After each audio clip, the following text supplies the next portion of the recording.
warmly welcome you all to the National Seminar on Contemporary Relevance of Indian Knowledge Systems and Women's Empowerment, organized by the Center for Women's Studies, University of Allahabad.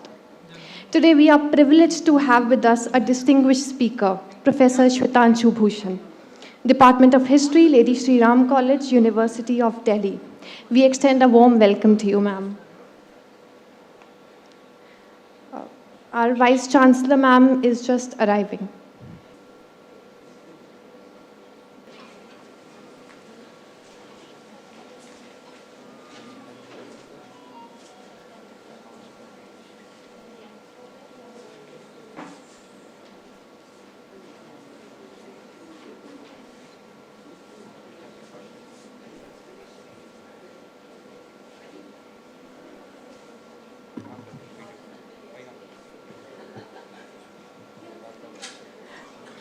Now it's my honor to announce the arrival of the chief guest of today's inaugural session, our Honorable Vice Chancellor, University of Allahabad, Professor Sangeeta Srivastav, ma'am.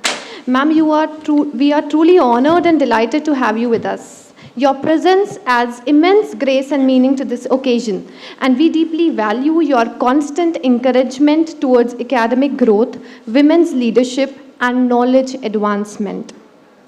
To mark an auspicious beginning, we shall now proceed with the Deep Prajwalan, the lighting of the ceremonial lamp, symbolizing the illumination of knowledge, wisdom, and positive energy. May this light guide our thoughts and inspire meaningful dialogue today. I request our esteemed Vice Chancellor, Professor Sangeeta Srivastav, ma'am, Professor Shwetanshu Bhushan, Professor Ankita Raj, and Professor Jaya Kapoor, Director, Center for Women's Studies, to kindly come forward for lighting of the lamp.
I request all our distinguished guests, Honorable Vice Chancellor Professor Sangeeta Srivastav, ma'am, Professor Shwetanshu Bhushan, and Professor Jaya Kapoor, Director, Center for Women's Studies, to kindly take their seats on the dais.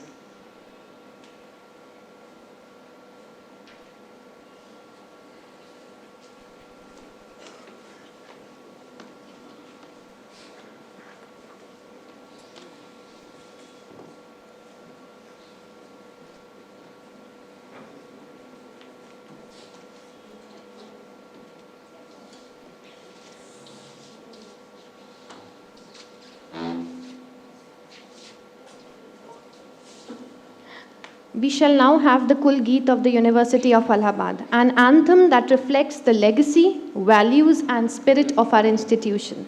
I invite two students from Bargat Kala Manch, Ms. Ishita Arya and Mr. Kartike, to please come forward for the Kulgeet.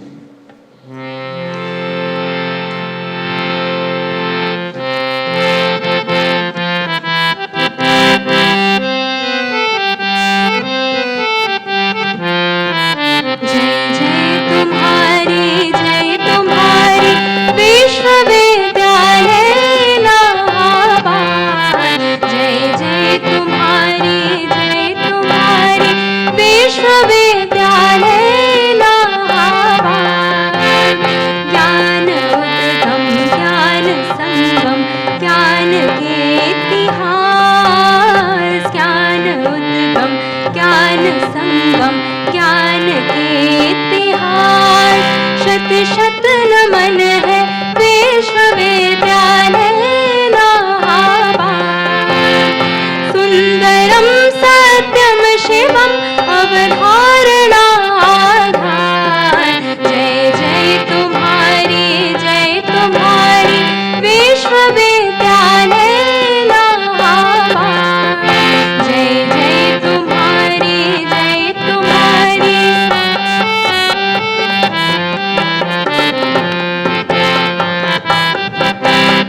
ज्ञान और विज्ञान का वर्धन तुम्हारा कर्म।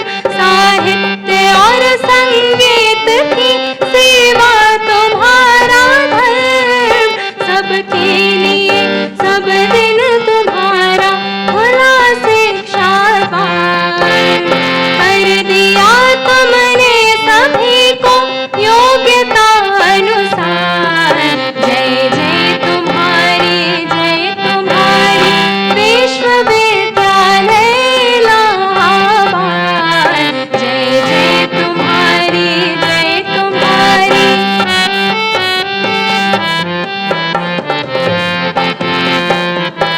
पैदा किया तुमने अनेकों देश के नेता महान।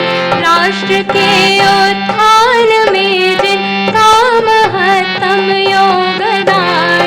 कला कृषि धनवंतरी इंजीनियरिंग विज्ञान।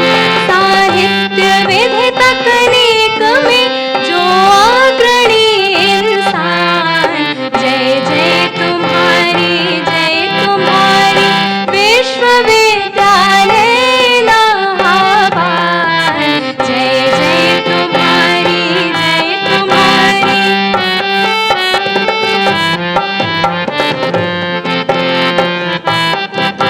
लहरा रहा जो यश पताका गगन मंडल में सदा झुकने न देंगे इस ध्वजा को। प्रण यही मन में बसा मिलता रहे हम सब को विद्या और अभय वरदान। गाते रहे निश दिन तुम्हारी सुयश गाथा गान। जय जय तुम्हारी विश्वविद्यालय इलाहाबाद। जय जय तुम्हारी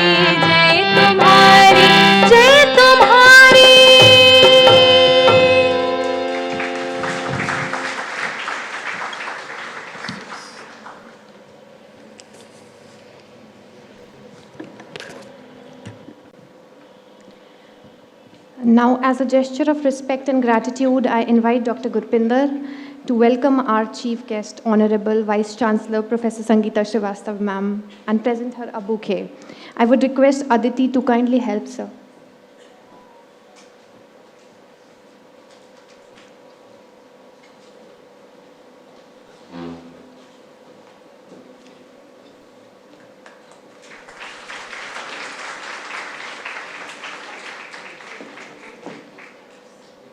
Now I request Dr. Gurpinder to present a bouquet to Professor Shwetanshu Bhushan.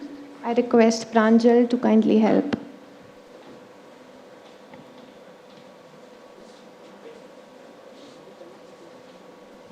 I request Aditi. Now I would request Dr. Gurpinder to present a bouquet to Professor Jaya Kapoor.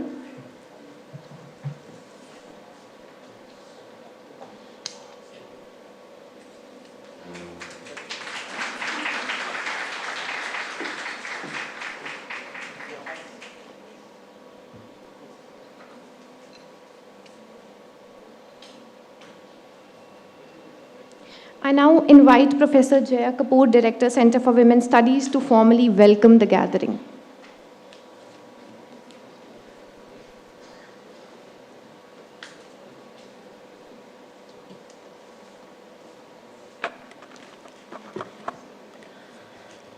Namaskar and a very good morning to all.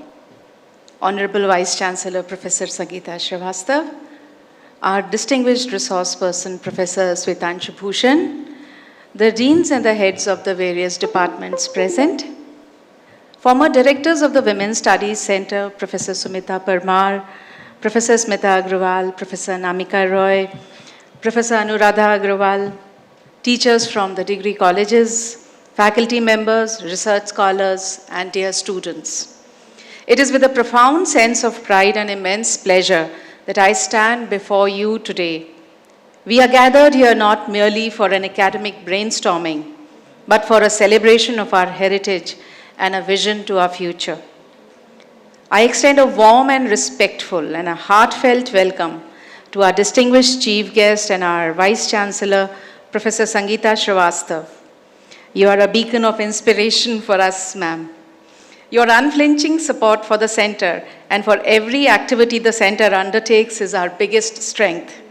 In my past 2 years at the center, we have tried to build it as a space where training workshops, health awareness camps, drives, outreach activities go hand in hand with academic activities like lectures and seminars. We are making efforts to create a space where empowerment is not just studied as a phenomenon between covers, but strived for. And we have always found you to have our back each step of the way. This seminar today would not have been possible without the generous assistance and the wise guidance you have extended. We are honored and encouraged by your presence, ma'am. I also welcome our esteemed keynote speaker, Professor Swetanshu Bhushan.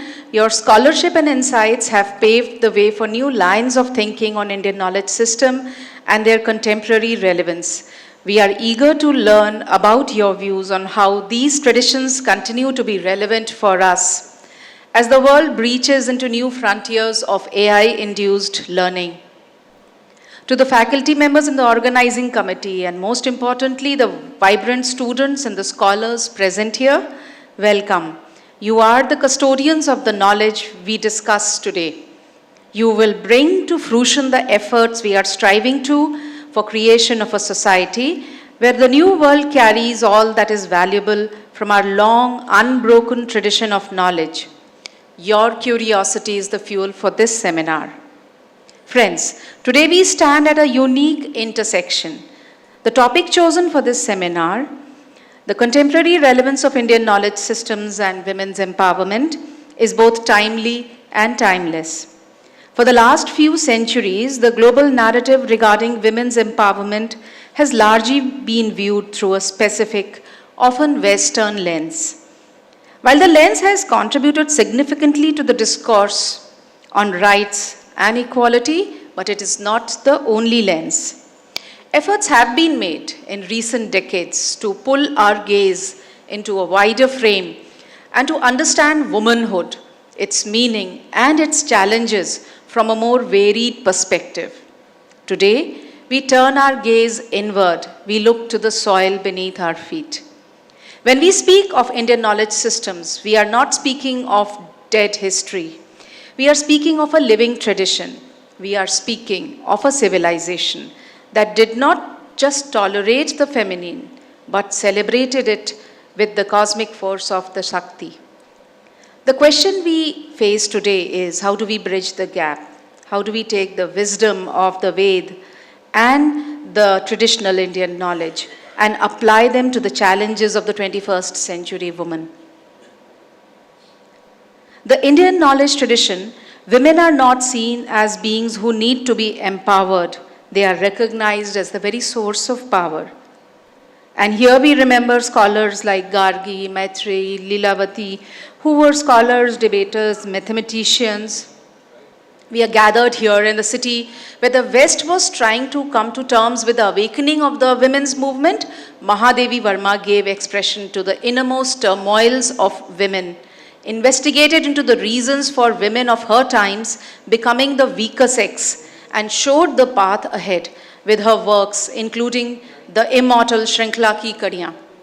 The empowered Indian woman is not just an independent individual, but a core of an ecosystem that nurtures the land and is the life force of the civilization. She need not be cut off from her roots. These roots never deprived her. Instead, she needs to be connected to these roots more strongly to enlighten and strengthen her mind, her body, and her soul, which for centuries of being cut off from this life force has weakened. Over the course of this seminar, we will not just eulogize the past, we will interrogate the present and build the future. There are three specific parameters which we will investigate into: education and leadership. How can our traditional models of holistic learning with emphasized character building over rote memorization help in creating women leaders who are ethical, resilient, and visionary? Second, holistic health and well-being. In an era of high stress and lifestyle diseases, how can the wisdom of Ayurveda and yoga empower women to take charge of their physical and mental health? And third, social architecture. How did our traditional community structures support women? Where did we lose our way? How do we filter out the regressive social practices that crept in later while keeping the timeless, empowering philosophies intact? We are here to separate the grain from the chaff, to distinguish between the genuine Indian wisdom and the social distortions that have occurred over centuries. My request to the students and young scholars here is simple: do not be passive listeners. Questions the narratives presented to you. Synthesize the old with the new. Innovate the solutions for tomorrow. We want you to leave this hall not just with notes in your diary, but with a spark in your mind. We want to see a future where an Indian woman can command a boardroom with with environment, logic, and compassion of Prakriti. Lead the nation with valor like Rani Lakshmibai or Ahilya Bai Holkar. That is the true definition of a Vikasit Bharat. Before I close, I must take a moment to thank the faculty and the staff of the Center for Women's Studies. We are a small team, but we give it our all once we are committed. I also thank my colleagues from other departments, especially from the Department of English and from the Department of Sanskrit, who have extended support to the center in organizing this seminar. A special mention to the students from the Priyadarshini Hostel and the research scholars from the Department of English who have helped the center in organizing this seminar. Thank you for your tireless efforts. With this spirit, I welcome one and all to let the knowledge flow. Let the dialogue begin. Thank you.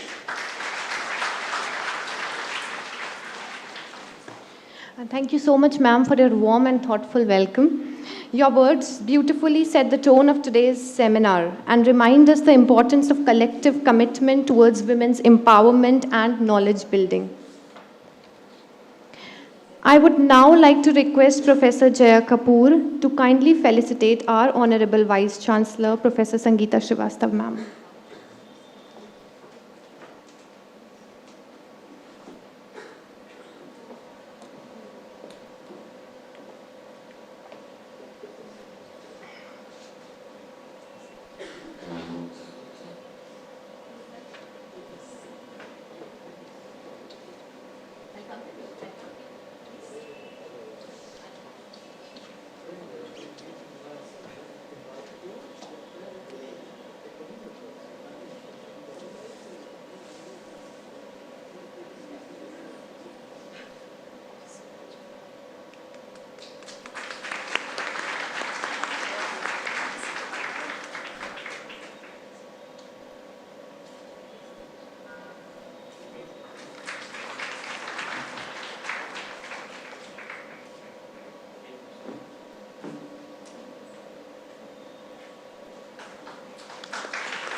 I now request Professor Jaya Kapoor to kindly felicitate Professor Shwetanshu Bhushan.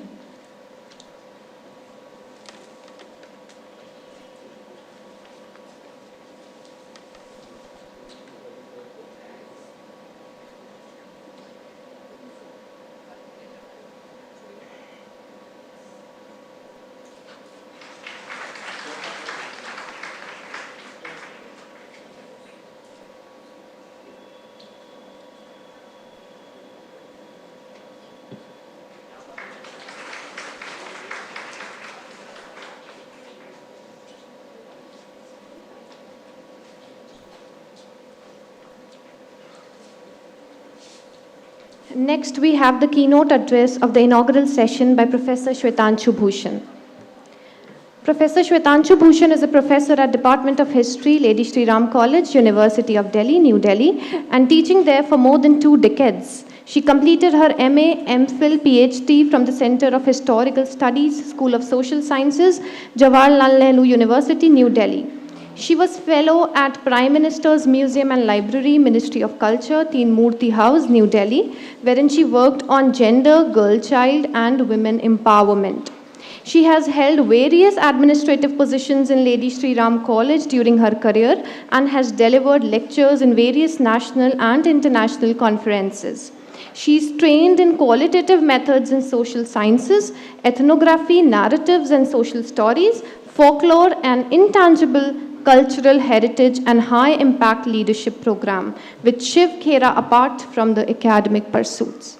Her papers have been published in national and international journals. Her 3 published books are Breaking Boundaries, Women's Journey in Rajasthan's Cultural Tapestry, Samskaras, the Early Indian Tradition, and Beyond the Woman Question. Her area of interest and engagements include early Indian history, gender studies, women empowerment, rituals, heritage, diaspora, and culture. It is my honor to invite our distinguished and renowned speaker, Professor Shwetanshu Bhushan, to deliver the keynote address.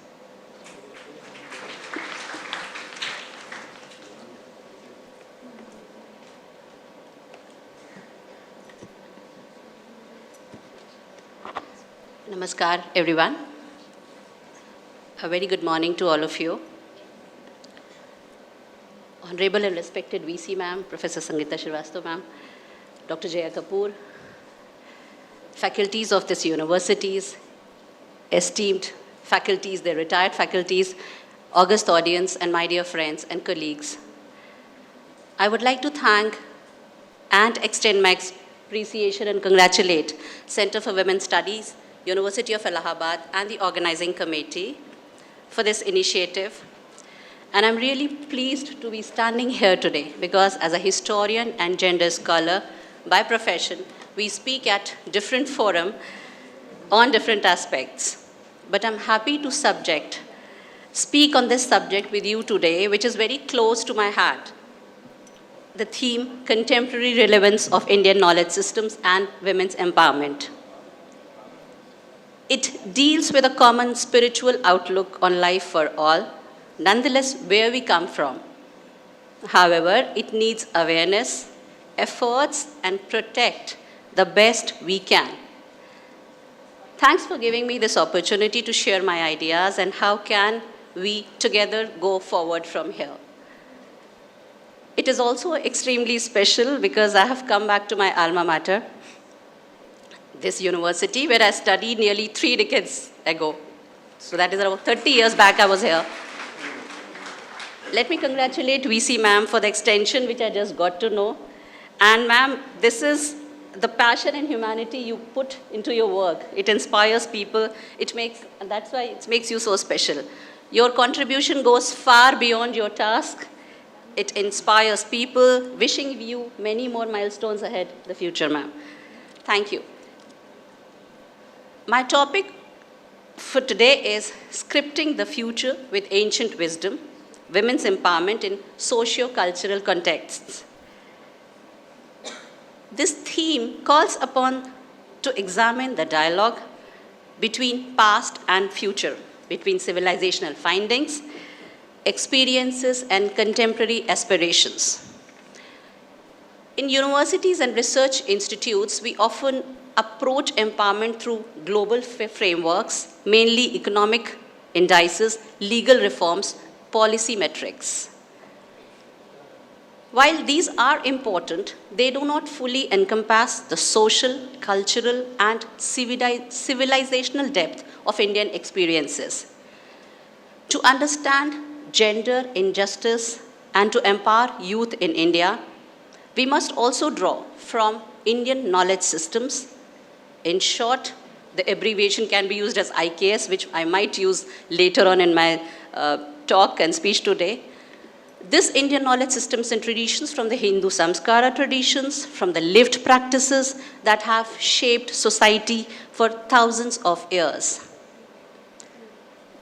Time has not defined her categorically, but women or females, we comprise 48% of our population. So we are not just a subsidiary or a subordinate, but historically, women have been central to the knowledge traditions, to the knowledge creations, and to the knowledge transmission. Let me first, kind of elaborate on the Indian knowledge system. What exactly, when we say this IKS, knowledge from our traditions and systems, health, as Dr. Jaya was saying, wellness, bod, mindy, intellect, consciousness. IKS or Indian knowledge system is rooted in the Vedas. The literary meaning of the Veda is from the term root with or knowledge, that literally means to know. So to know about the Vedas, to know about the Vedants, to know about the Ved darshans, the darshan, the 6 tools for philosophy, the Dharma Shastra literature and all. I'm a historian. So as a historian, we can connect the relevance of the Indian knowledge system in modern times very vitally. In fact, it plays a vital role in shaping today's life, world, knowledge system and policies, governance and administration, their perspectives, welfare schemes, about law and order, about the various initiatives by the government in India and obviously in the global context. So there are 2 types of Indian knowledge systems. One, which is local or indigenous, that's called as a traditional knowledge system, also used as TKS, called as TKS. Another is modern knowledge system, which can be also called as MKS. Now UNESCO, we have, it runs a program on local and indigenous knowledge system, it's called as LINKS, LINKS, from 2002. And this is very important because traditional knowledge, how it defines, how the UNO defines traditional knowledge is very important, and I would just quote it how they say, traditional knowledge or local knowledge is a record of human achievement in comprehending the complexities of life and survival in often unfriendly environment. It may be technical, social, organizational or cultural, obtained as part of the great human experiment of survival and development.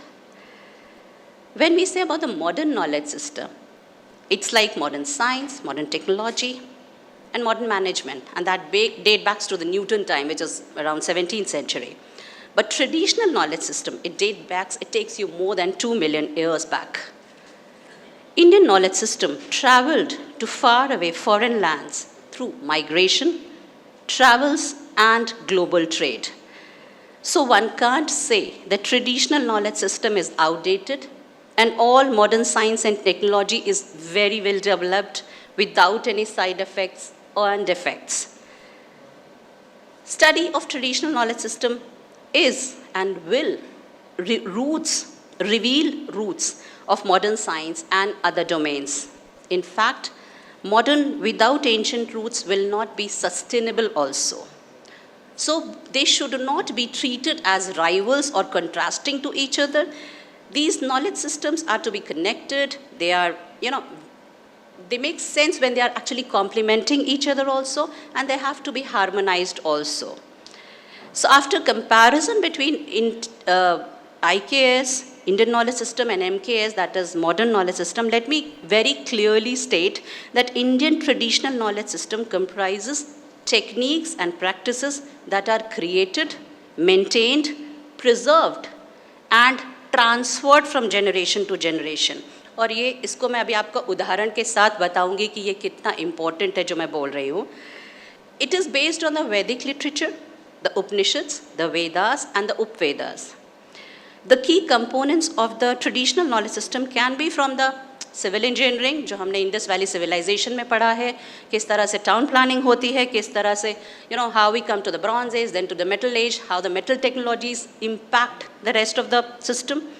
So ये सारी चीज़ें हमारे traditional system में है. To textiles, we have the craft, the textiles, we have the shipbuilding, we have the ports, जो हमारे ports हैं, धोलावीरा हो, ये वहाँ पर कितना shipbuilding old, and I'm talking about ancient India. Water harvesting system, irrigation, farming techniques, traditional medicines, holistic approach, body, mind, system, all these things. But there's so many things we can talk about, but I have to narrow down today as per the time availability and the theme. And my topic, I'll talk more in the socio-cultural contexts. So let me give you a very different narrative. When we talk of Indian knowledge systems, that is Bharatiya Gyan Parampara, we often speak of texts. We often speak of the vast body of literature कि ये available है, इसमें इतनी सारी information available है. But this is also, and no doubt, we have a huge collection of intellectual texts. We have a world's largest manuscript collection. We have a well-documented tradition of thinkers and schools across various knowledge domains. But as a whole, Indian civilization has always highly valued knowledge. And this is the actually main essence. When I say knowledge, it doesn't mean writing or documentation. Rather, it's about reciting, it's about chanting, it's about listening. More of a Shruti Parampara. हमारे traditions में दो तरह की परंपरा है, श्रुति परंपरा, स्मृति परंपरा. श्रुति परंपरा is more about hearing and about, so in truth, I'm coming straight away to my argument. In truth, the body of culture that has survived in the society till date, after centuries and centuries, that is through the hands, minds and voices of women. It has come from the women, and it can be in the different ways. It can be by sister, it can be by mother, it can be by wife, it can be, in any form of a woman, but how they have transmitted, how they have preserved it, and how they are passing on to the next generation. And I have done research on it, and I have done, it's kind of a passion for me also, because I'll speak about it in the latter half. Let me just right now take you the examples what Dr. Jaya was also saying from the Rishikas of the Vedic times. We have the examples of Gargi, Maitreyi, Lopamudra, who debated philosophy with great thinkers, to countless unnamed women who preserved medicinal practices, oral epics, lullabies, agricultural wisdom, and family rituals. Indian knowledge traditions have always acknowledged women as bearers of wisdom and shapers of society. Household as a site of knowledge is very important. That's a very important place where knowledge is transmitted. And when I take you to the text, which texts talk about the household rituals? It's the Griha Sutras. So we have the different categories of texts in the Dharma Shastra literature. We have Griha Sutras, we have Dharma Sutras. If I just give you some of the names of the Griha Sutras, like Aswalayana Griha Sutra hai, Paraskara Griha Sutra hai, Apastamba Griha Sutra hai, Shankayana Griha Sutra hai. ये research के लिए बहुत important, and I would love to interact also with the students who want to pursue research and how they can explore. There are so many things to explore. So as a whole, we have this category of literature which talks about the rituals, which talks about the performance of the rituals, which talks about कैसे कैसे होने चाहिए, पूरा elaborate description है. The next category of literature is Dharma Sutra literature. We have Vashishta Dharma Sutra, Gautam Dharma Sutra, Bodhayan Dharma Sutra. ये सारे Dharma Sutra rules and regulations बताते हैं. ये सारे Dharma Sutra codifications करते हैं कि इस तरह से rituals को क्या करना चाहिए, क्या नहीं करना चाहिए. But अगर performance of the rituals देखेंगे, वो Griha Sutras और वो household rituals के बारे में. And from there I'm taking you to the culture, because जो हमारा seminar का theme है, वो culture is the main essence of it, and how the culture has to be survived also. So when I say survival of culture, I don't mean only in India.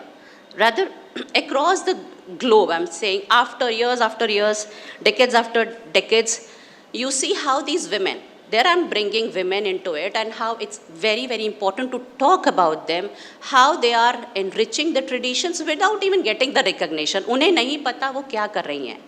मैं Fiji गई थी. Fiji एक छोटा सा देश है Pacific ocean में.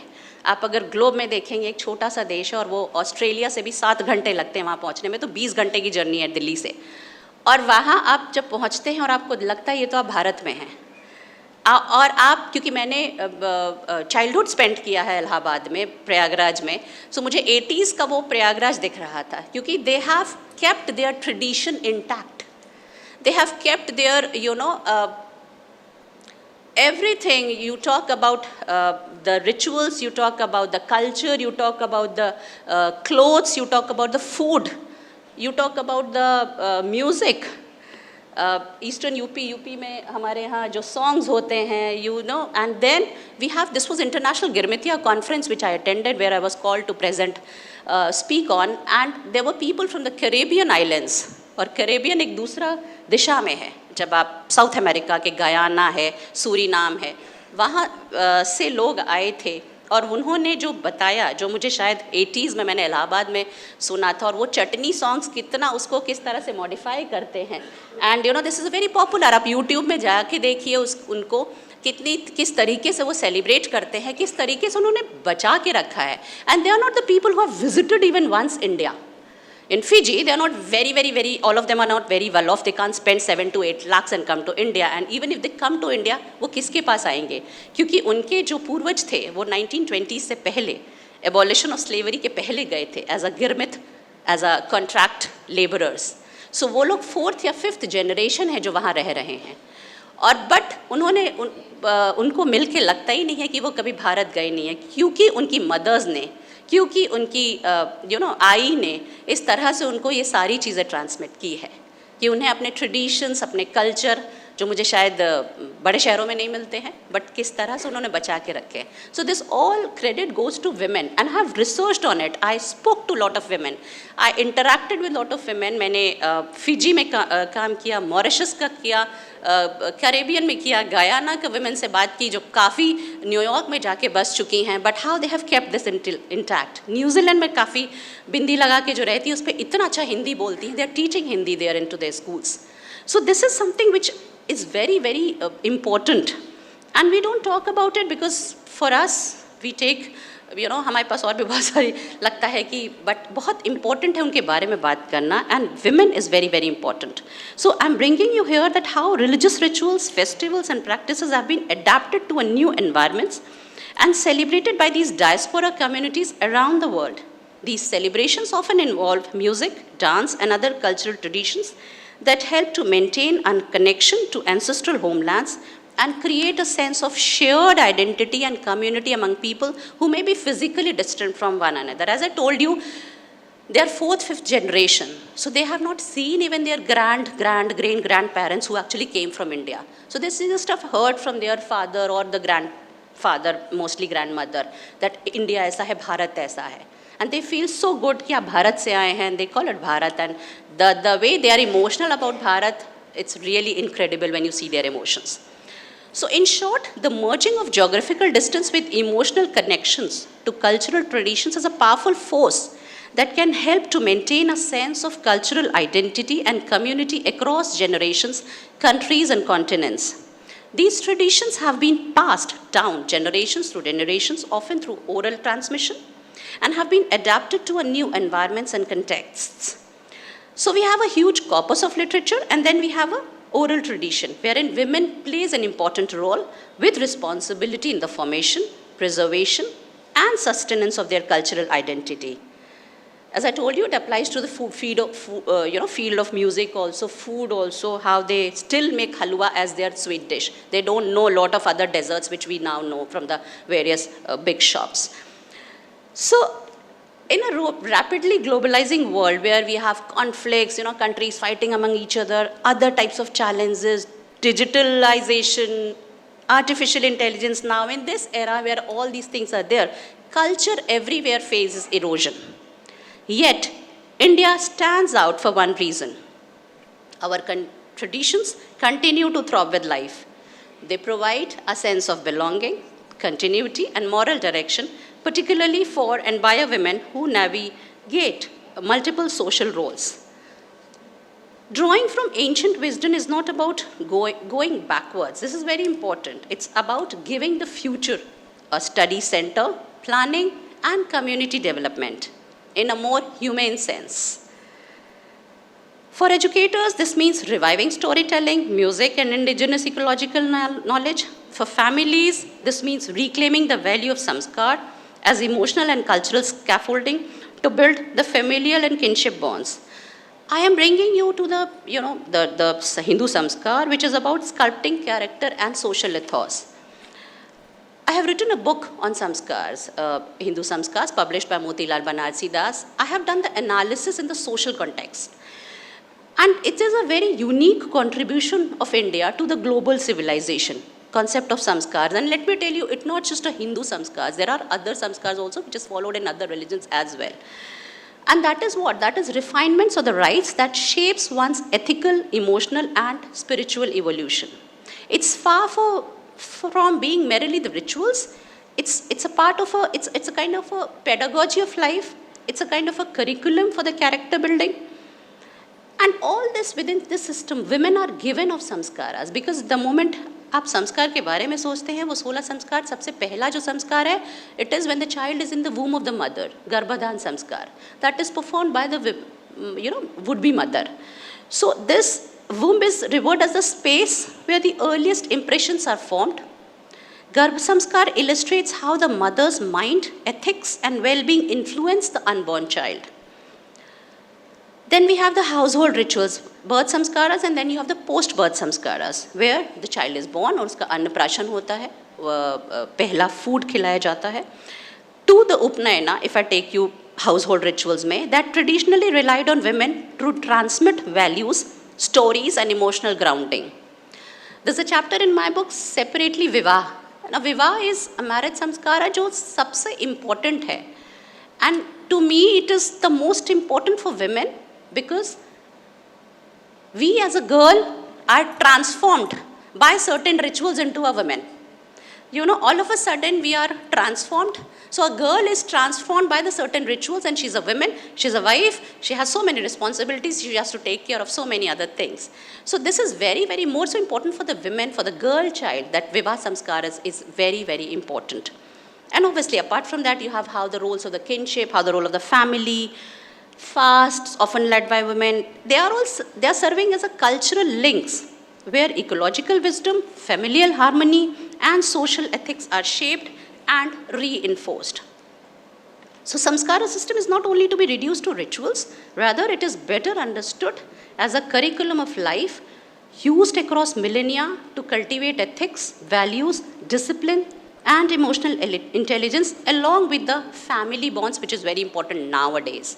How we are losing, so it's very important how to create that, strengthen that bond, family bond. So research shows that these samskaras, Garbh samskaras, texts treat mother as the earliest educator. Upnayana traditions emphasize on the mentorship and initiation into the knowledge.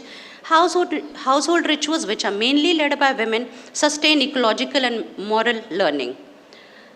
There's a saying, Mata Gurtma, the mother is the greatest teacher. It's not only symbolic, it reflects a foundational pedagogical structure. Therefore, empowerment that grows from within a culture is far more enduring and resonate deeply with communities than models imported from outside. Hence, being an Indian, we should write and document about our success stories rather than studying the case studies from the West.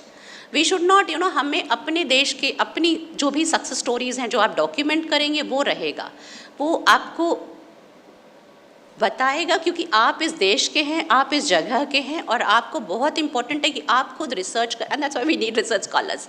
आप इसको करें, लिखें, document करें, that is the first hand experience आपको होगा. कोई बाहर ही आके आपको बताए अगर कि वहाँ ऐसा होता है इसलिए यहाँ हो जाएगा, वो यहाँ पर लागू नहीं होगा. So it is very important we as Indians should do research, right and document. My effort here is to investigate how ancient knowledge systems, cultural traditions, and historical memory can inform and strengthen contemporary visions of a women's empowerment. By exploring empowerment through a socio-cultural lens, this lecture argues for a more integrative approach, one that recognizes the enduring role of women as carriers of tradition and catalysts of social continuity. Ancient wisdom, whether embedded in folklore, ritual practice, balance, craft heritage, ecological stewardship, or kinship structures, offers models of balance, reciprocity, and collective well-being that resonate strongly with contemporary feminist goals. In many cultures, however, tradition is simplistically associated with restriction or patriarchy.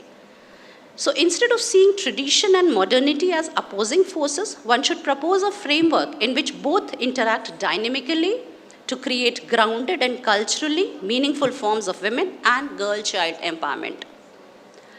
I will just talk about briefly what are the key areas, because a lot of you are research scholars here sitting. What are the key areas or areas which we can be worked in research?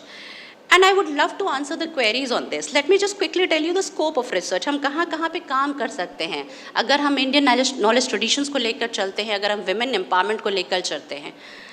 आप women के as knowledge custodians काम कर सकते हैं, उनकी case studies कर सकते हैं. मेरी एक किताब है ब्रेकिंग बाउंड्रीज के नाम से, जहाँ पर मैंने ordinary women को, not elite women, some of them are not even educated, but मैंने उनसे informally interact करके how they have created space for themselves, how they have created independent identity from themselves, you know, from the child marriage, from these various social levels in the society. I have that book. One of my chapters is just devoted to the case studies of these women who are actually there because of the confidentiality reasons, and I have changed their name, but they are there, they are existing, they are like us, they are like you, they are in 20s, they are in 30s.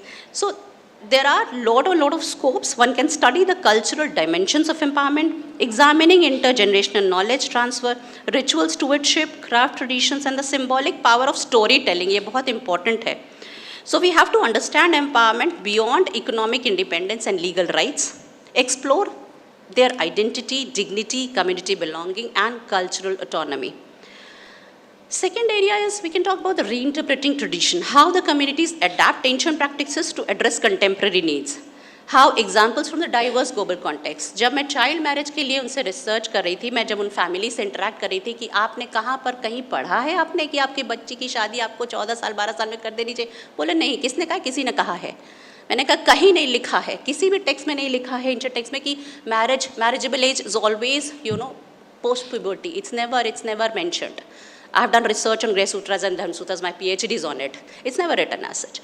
But it's just that, you know, people are, communities are, so that is very, very important. We have to actually talk about it.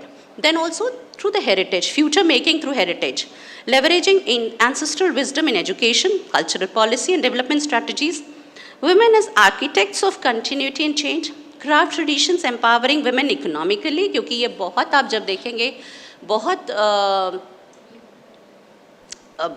ज़्यादा फ़र्क पड़ रहा है जब economically वो अपने को sustainable कर रही हैं और फाइनेंशियली इंडिपेंडेंट हो रही हैं. And I interacted a lot of women that how their family started respecting them. पहले उनका नाम से भी नहीं बुलाया जाता था, उनकी बहू करके, उनकी बीवी करके बुलाया जाता था. But when they started earning, they became financially independent. They said madam अब हमको नाम से बुलाया जाता है कि तुम्हारा नाम रीता है, तुम्हारा नाम ये है.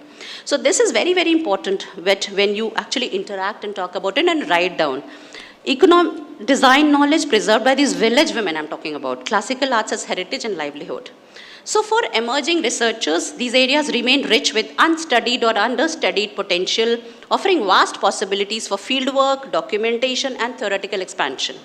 For scholars studying education, gender, sociology, or anthropology, Samskar became a critical lens to analyze how values are transmitted across generation. Now let me tell you here, when you do gender studies or women studies, you have to be interdisciplinary.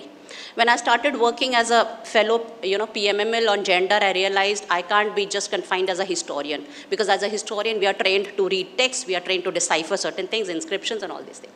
I have to go beyond so I had to do lot of courses, workshops and short-term courses, whatever was possible to understand, to talk about, to learn more about the silence, to learn about the storytelling, to learn about the oral tradition. So you have to train yourself, and then you can understand how the inputs is coming from the society. So gender studies itself is not so easy. It's a complex field, but one needs to be sensitive. अगर आप इसके लिए passionate हैं, तो ये आप बहुत अच्छा कर सकते हैं. Any study on women has to be interdisciplinary. So it just can't be confined to one department. English people are doing wonderful research on women, sociology people, anthropology, क्योंकि communities आपका forte है पढ़ना. So ये सारी चीज़ें involve होके हम gender studies का research कर सकते हैं. And one can opine that Indian knowledge systems survive not only in text but in lived practices, many of which have been held, refined and passed on by women. One of the most important lessons for students today is that tradition is not static, it's dynamic, it is very, evolving. ये कभी भी dead नहीं है, ये outdated नहीं है. And yes, when as a researcher, you have to evolve, you have to negotiate, you have to adapt. कथा संहिता में एक बहुत अच्छा श्लोक है that not everything ancient is automatically good. पुराण मिथ्यव ना साधु सर्वम, सब कुछ सही नहीं है. आपको वो critical lens रखना पड़ेगा और उससे आप फिर empowerment की बात कर सकते हैं. You can emerge from active engagement, reinterpretation and judging wisely. When women reinterpret ritual spaces, revive crafts, lead ecological movements, rooted in ethical indigenous knowledge, they are performing acts of empowerment grounded in heritage. Women have historically shaped the moral ecology of society, often without recognition.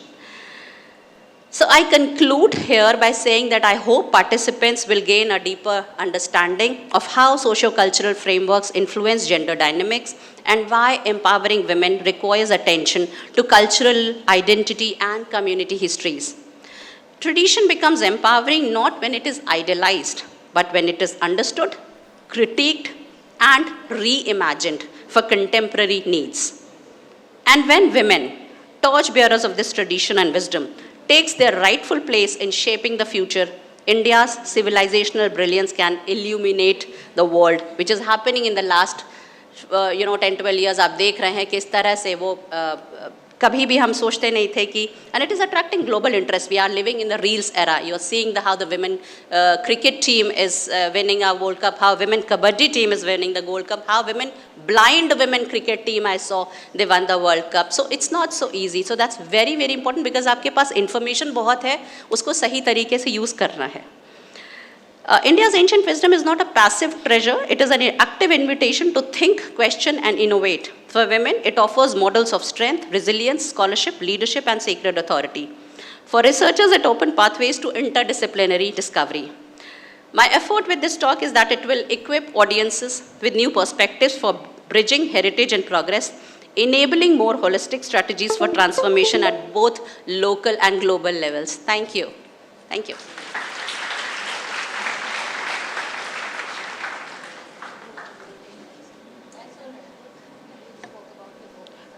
Thank you so much, ma'am, for your insightful words and for enriching today's seminar. We now invite our Honorable Vice Chancellor, Professor Sangeeta Srivastav, ma'am, to deliver the presidential address.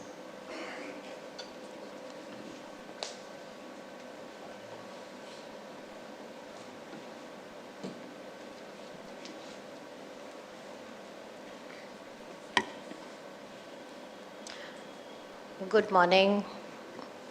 The pretty ladies on the dais, Professor Jaya and Professor Swetanshu Bhushan, and all the beautiful ladies and gentlemen sitting before me. I would take you down the lanes of history and talk about the global phenomena of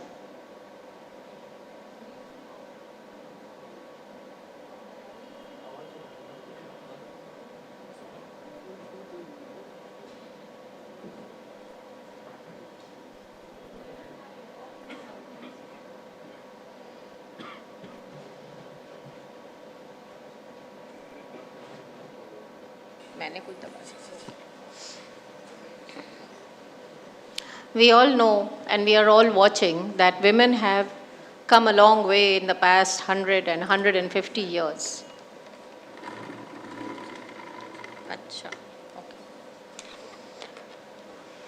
So, to begin with, the 1831 to 1897, the first women leaders of India were Annie Besant and Savitribai Phule.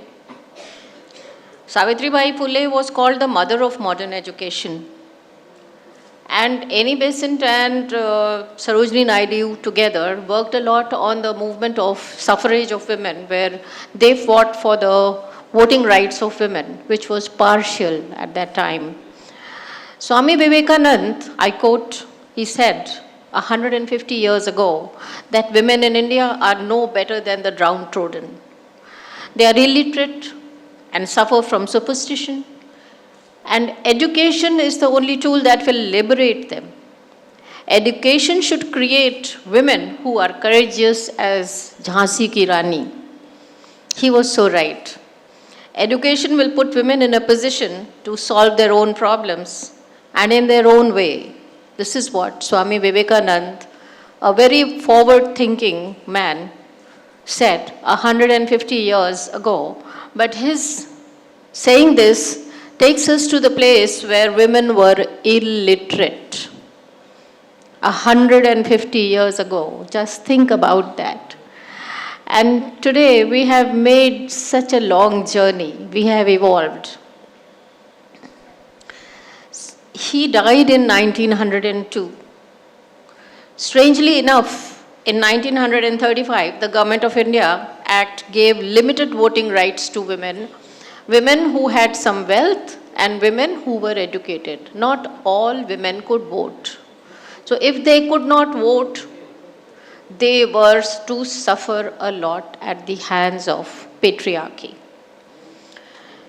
In 1950, universal adult franchise came in by giving all women voting rights with the efforts of Sarojini Naidu and Annie Besant. And then came the Hindu Code Bill 1955-56, which gave divorce rights, inheritance rights, adoption rights, and most importantly, it brought about monogamy, that you can marry only one woman if you are a Hindu. 1980s up to 25, monogamy forced the society to behave in a certain way, a more decent way. Increasing dowry demands led to rampant domestic violence. And Domestic Violence Act, we all know, came about in 2005. And it did strengthen safety in the 73rd and 74th Constitutional Amendment and reserved 33 seats for women, 33% seats for women in rural and urban areas, where we now hear the word Gram Pradhanin. And all of us would have seen the very favorite TV episode, Panchayat. I so love that TV serial called Panchayat, where she's the Gram Pradhanin. And constantly she's trying to overpower her husband. Then Women's Reservation Bill came in 2023, a reservation in the Parliament and state assemblies. Then that means India has moved from restricted political presence to broad legal equalities and slowly extending political power. In the 1920s, the female literacy rate was less than 5%. In 1951, 8% literacy. Women in the whole world owned only 1% of property, landed property. Today, we watch with amazement how girls outperform boys regularly. In the high school exam, in the intermediate exam, in the medical college, in the law faculties, in all fields of academics, massive expansion of women candidates in engineering, medicine, STEM, and all professional studies, and they outnumber the boys too. And it is a cause of concern what will happen to the men. Employment in post-1991, liberalization saw women enter corporate, IT, banking, healthcare, and entrepreneurship in large scale. Women today dominate in medicine, pharma, academics, and public sector. there are a rising number of women vice chancellors, I being one on the line, being first in this university in 138 years. If we go to thank you. If we go to the social norms and family structure of 1920s and 1960s, those were early marriage days. And that was the time Mahaladevi Verma was writing about women. And I so love her poetry, poetry that I have taken to heart.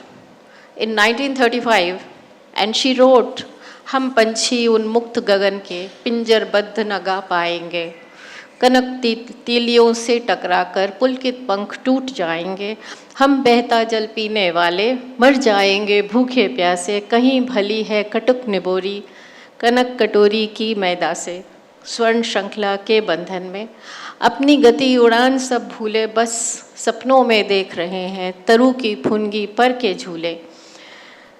ऐसे थे अरमान की उड़ते नील गगन की सीमा पाने, लाल किरण सी चोच खोल चुगते तारक अनार के दाने, होती सीमाहीन क्षितिज से इन पंखों की होड़ा होड़ी, या तो क्षितिज मिलन बन जाता या तंती सांसों की डोरी। और अंत में कहती हैं, नीड़ न दो चाहे टहनी का, आश्रय छिन्न भिन्न कर डालो, लेकिन पंख दिए हैं तो आकुल उड़ान में विघ्न न डालो। Such a beautiful poetry, and this was written in 1935, and that was the time, I think, I just correlated things. I thought that was the time my mother was born, and my grandmother had to leave schooling after class 5 because her mother had died of plague. So she had to take care of the domestic chores.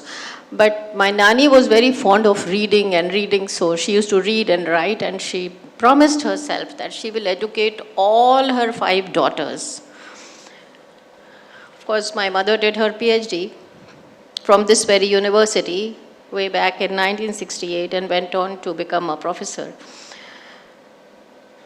So, seeing all this at home, one day as I was taking my postgraduate class in textiles and I was teaching the research methodology class, I gave a little homework to the girl students sitting in my class, and I said, you go back home and collect this much data. How much was your mother educated?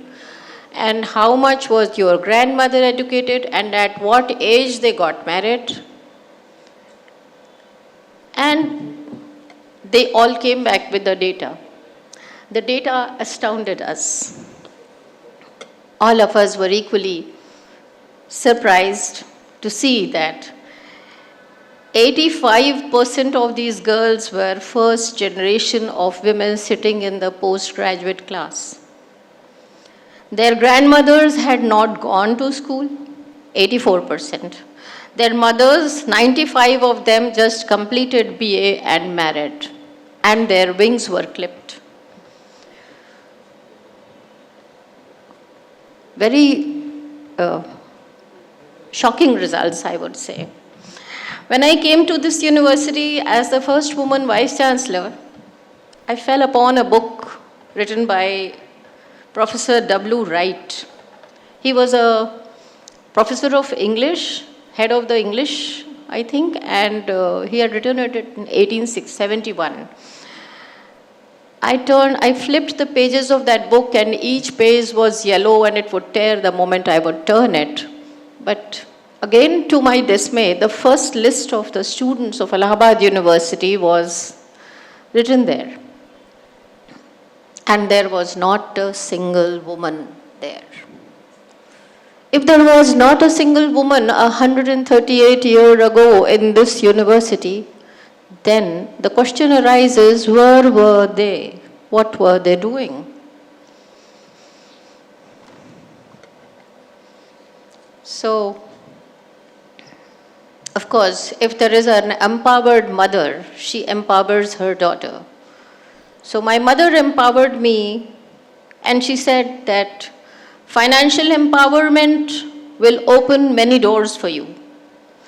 And dear daughter, when you go out in the world, look for a partner and not for a provider. And so I did. I can be a provider. And this was the time also that Jai Shankar Prasad had written his Kamayani.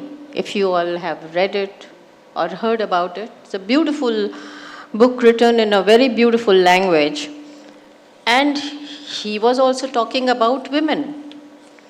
A man talking about women. And should I recite his poetry? I think I have it. And he wrote, क्या कहती हो ठहरो नारी संकल्प अश्रु जल से अपने तुम दान कर चुकी पहले ही जीवन के सोने से सपने नारी तुम केवल श्रद्धा हो विश्वास रजत नग पग तल में पीयूष स्रोत सी बहा करो जीवन के सुंदर समतल में देवों की विजय दानवों की हारों का होता युद्ध रहा संघर्ष सदा और अंतर में आंसू से भीगे अंचल पर मन का सब कुछ रखना होगा तुमको अपनी स्मृति रेखा से यह संधि पत्र लिखना होगा यह संधि पत्र लिखना होगा नारी तुम केवल श्रद्धा हो पीयूष स्रोत सी बहा करो जीवन के सुंदर समतल में. So while Mahadevi Verma was saying that I don't want to be caged, हमको पिंजड़े में बंद मत करो, हमें उड़ने दो, हमें आसमानों से लड़ने दो, हम चाहे गिर पड़े चाहे आसमानों को छुएं, ये हमारे ऊपर है. जयशंकर प्रसाद वो सेइंग कि नारी तुम दूसरे के घर जाओ तो अपने मन का सब कुछ रख दो, अपने को अर्पण कर दो और पीयूष स्रोत सी तुम दूसरे के जीवन में सुंदरता बिखेरती बहा करो. दोनों में फर्क है, बट दोनों एक ही समय पे चिंतित थे विमेन के बारे में. And then gradually changes did happen, women did rise. And as I was writing this, I was flying on a flight between Bombay to Allahabad, and the pilot of the flight was a woman. So women have soared high into the skies, a place from where, a point from where there is no return. And only 100 years back, a man would marry at least 3 times. Women would die in child rearing, and then the new infant, and because on the pretext of the new infant, the husband would remarry, and that woman would also die in childbearing after 4 children, and then he would marry again, so he would have 3 wives and 9 or 10 or maybe 11 children. That was the story all over India in most of our houses. I think 80% of the houses, the story was the same. So, thanks to these family planning and thanks to education, women have changed their path. And today, an era where woman, you are the showstopper. You are calling the shots. You have grown wings to fly. You are empowered to take your own decisions. From here, your journey ahead is infinite, and you continue to take leading roles in all walks of life. The glass ceiling is broken, and thanks to controlled childbirth and education. Oftentimes, nowadays, we see that marriage is not on the cards of women. Here I would give a bit of advisory. Do not, for the students I would say, do not underestimate companionship and having a tiny world of your own, the micro and the macro. Both are equally important. It is not just the macro on which you are focusing, but the micro is equally important. All of you would know that when you have a headache, it is only the micro that comes for you, not the macro. I have experienced it. Marry in the right time. Have children. They give joy and add meaning to your life. I just thought and wrote a small poetry again, which said, "Oh woman, alone you can't laugh. Oh woman, alone you don't enjoy coffee. Alone you suffer. Alone you can't bear so much stress. Alone your heart and soul weaken. Alone you don't enjoy travel. At 40, have the support of 2 grown-up children. They, like flowers, will blossom in your life.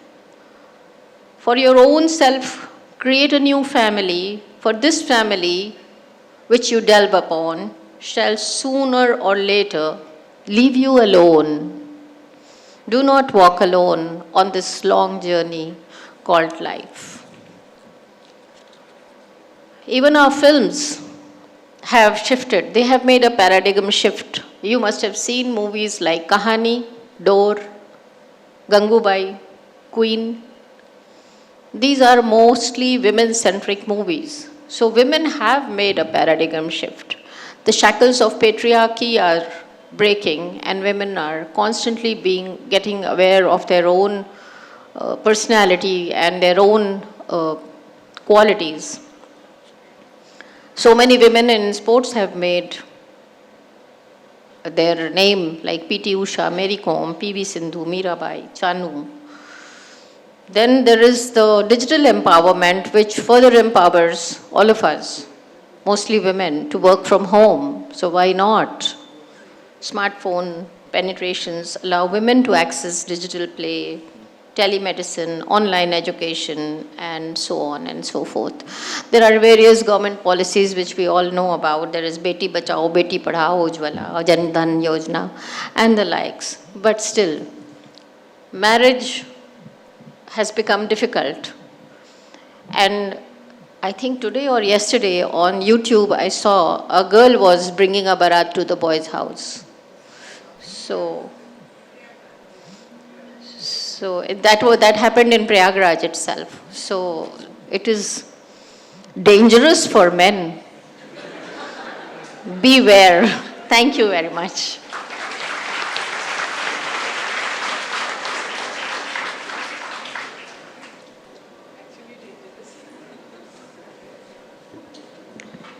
Thank you, ma'am, for your enlightening and motivating presidential address. We deeply value your vision and guidance.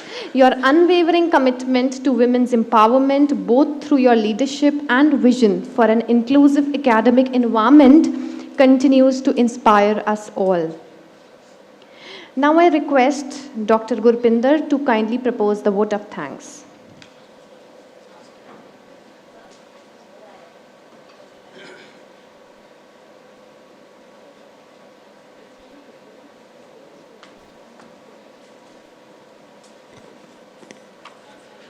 Thank you so much.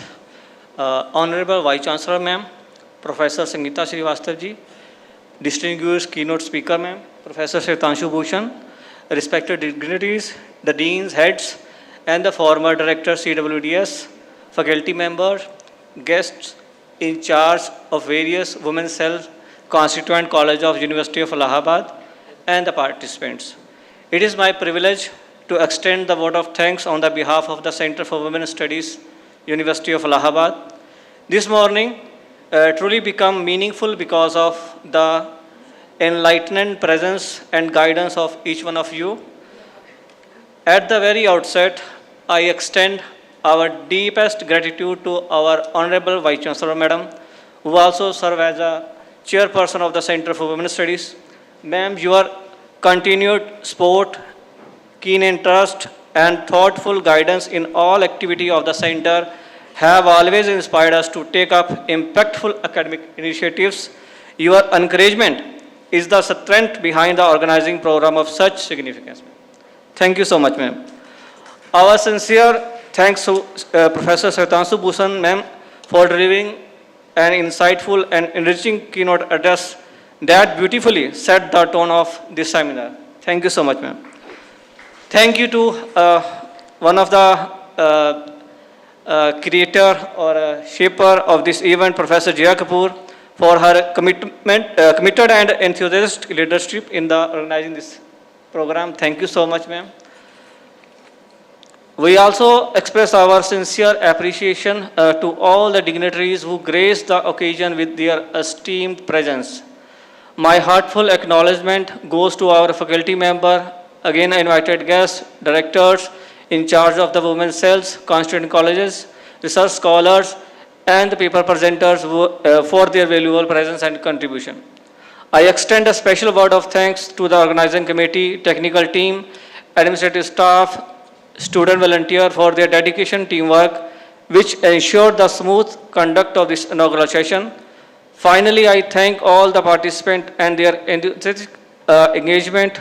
We look forward to their active participation in the session ahead. I lastly thank you, Ms. Sakshi Arora, for beautifully comparing the session. Thank you. So kindly join us for refreshment, the downstairs. Thank you all.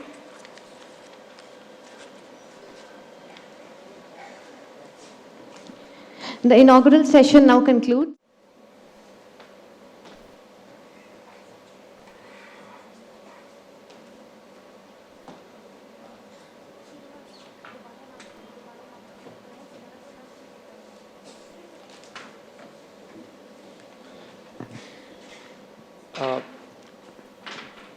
I would like to welcome Professor Jaya Kapoor ma'am to present the seminar report for the program.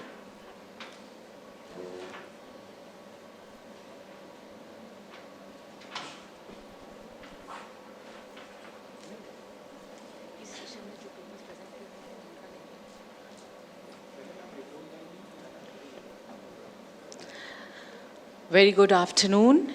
We are running slightly late.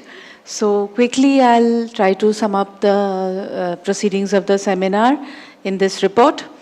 It was a very interesting subject that has been engaging with the center has been engaging with for quite some time. We have also been trying to get a workshop together. Hopefully very soon we'll get a workshop together on this as well. So for the starters, we had this seminar, and I'm very happy to see that there was so much participation and some very high quality papers were presented here. It's very heartening, and we are very seriously thinking about bringing it out as a book. So the seminar commenced with yesterday morning, where Honorable Vice Chancellor Professor Sangeeta Srivastava was the chief guest. In her address, she emphasized the importance of integrating indigenous knowledge systems and contemporary gender studies to foster a more inclusive and equitable society. She was thinking and remembering her childhood, and she was talking about how changes have come about through the generations and how women are finding new places, new spaces, making spaces for themselves. And this is something that needs to be continued in a very rigorous manner. She also added a poetic touch with Hum Panchi Unmukt Gagan Ke by Shiv Mangal Singh Suman and Nari Tum Keval Shraddha Ho, lines which have been often talked about with a lot of controversy, to say that it depicts women in a very as a weaker sex. But the fact is that when you look at the interpretation as she presented yesterday, then you realize that it's not that. The keynote address was delivered by Professor Shwetanshu Bhushan, who emphasized the foundational role of women in shaping India's intellectual, literary, and cultural heritage. And she also underscored the need to reclaim and highlight women's contribution to India's knowledge systems. In her address, she presented several key insights, including the idea that gender studies as a discipline relies more on storytelling and observation than on traditional subject-based approaches. One very interesting thing that she pointed out was in her research in Mauritius and Fiji, where she spoke with women, she found that women have actually been able to preserve the knowledge systems, preserve the knowledge of small little things which have contributed to creation of a system of knowledge in our culture, in our heritage, and how in spite of the fact that these women are not coming to India, they have been able to preserve it. This is something that we in India need to think very seriously about, the way things are changing here and how we need to preserve these knowledge systems. The first technical session was chaired by Dr. Sonal Shankar and compared by Ms. Priyam. It featured 6 papers discussing intersections of Indian knowledge systems and women's empowerment. The papers addressed themes such as indigenous traditions and women's agency, sustainable development through traditional ecological wisdom, feminist reinterpretations of Indian traditions, political participation, justice, and women's voices in cultural narratives. There was a question-answer session after that, and some very engaging questions were asked. The second technical session was chaired by Professor Manoj Kumar and compared by Mr. Ajit Singh, with 8 papers presented. Major themes included design intervention for women's livelihoods, gender dimensions of indigenous crafts, capabilities, and social justice, policy frameworks, intimate partner violence, rural entrepreneurship, elderly women in development, digital storytelling for empowerment. Storytelling is a very strong medium in India for not just by way of entertainment, but also in so many ways preserving and taking forward the philosophy and the knowledge also that the country has. So this is something which is a very interesting aspect of Indian knowledge systems that needs to be probably researched on more from this perspective. There was also a very enriching interaction after that, and the question answers continued over tea. Today morning we started the third technical session, which was very wisely, ably chaired by Professor Pratima Chaitanya. The papers that came were over a wide variety of subjects, but some very interesting subjects were discussed here, including the Indian knowledge systems with sustainable development, the sanskar, very important thing that probably we would have liked more focus on in this seminar. Why? Because the way that I interpret it, and the way that probably we need to look upon it, is that sanskar is not just something that you have to carry with you. It is something that nourishes you. It is something that holds the society together and empowers women, takes care of women. So this is something that I had also indicated to in my welcome address yesterday, and I would have liked more discussion on this. There was also the development and how the media, especially women in media, are a reflection of this ancient Indian depiction, ancient Indian ideas of clarity of communication and other things. Also, one very grassroots level research on Moonj Hastashilp and women was presented here, along with the tribal women, their local economy perspectives and entrepreneurship. These are all ideas that we probably need to look into more deeply.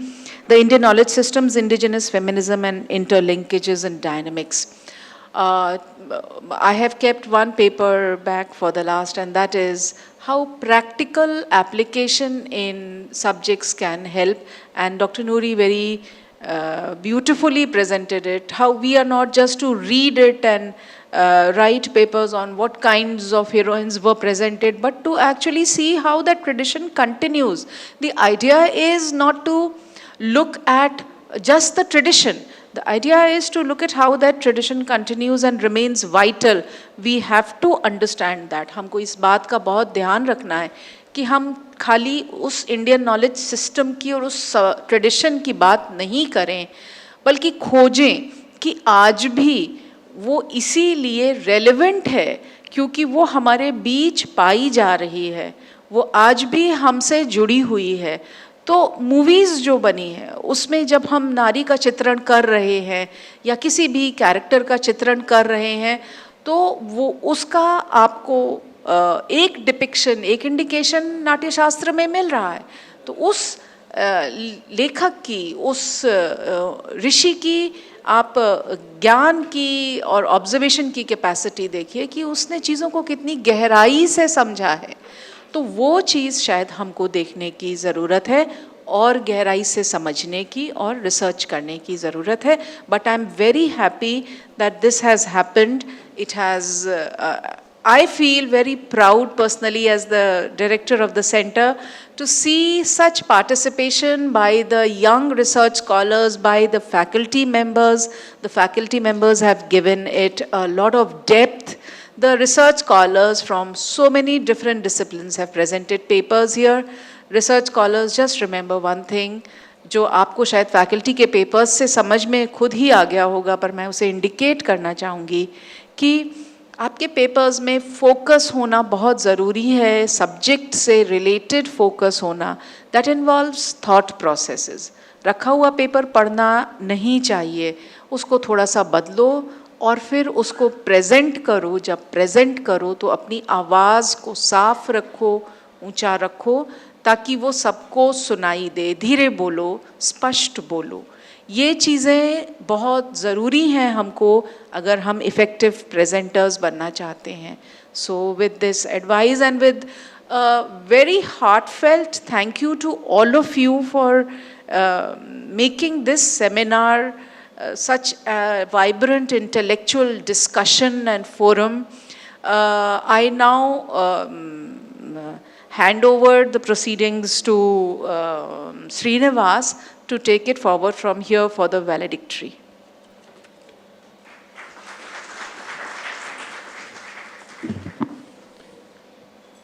Thank you so much, ma'am. I would like to reiterate Margaret Thatcher. She said that if you want to get it done, ask a woman. And I think the Center for Women's Studies is rightfully in your hands. Ladies and gentlemen, it is my immense privilege to introduce our valedictory speaker, Professor Anamika Roy, a scholar of extraordinary distinction in the fields of history, culture, and women's studies.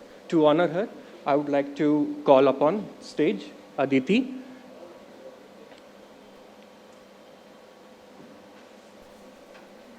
And Jaya ma'am, Professor ma'am.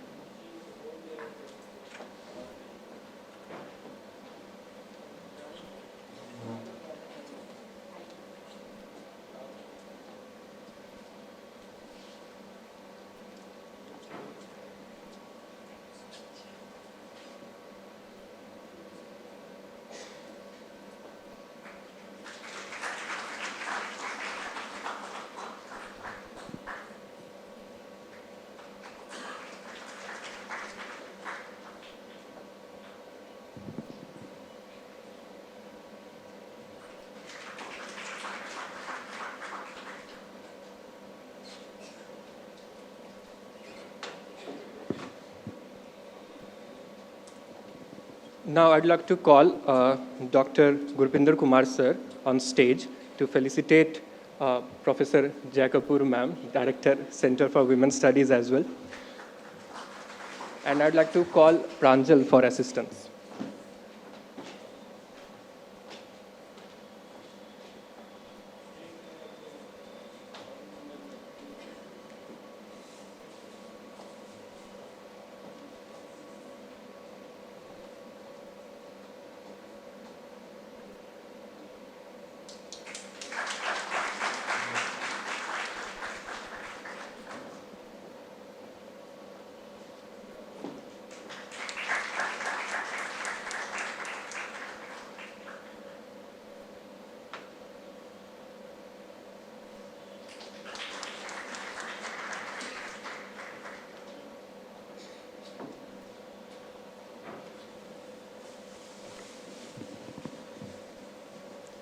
Ladies and gentlemen, Professor Roy, having served as head and currently as a professor is associated with the Department of Ancient History, Culture and Archaeology. She has also served as Dean, Faculty of Arts, and as Director, Center for Women's Studies at the University of Allahabad. She received her PhD from University of Cambridge in 1991 and DPhil from University of Allahabad in 1987. Both masters and bachelors from University of Allahabad in 1981 and 1979, respectively. She is a fellow of Cambridge Philosophical Society and Royal Asiatic Society, London.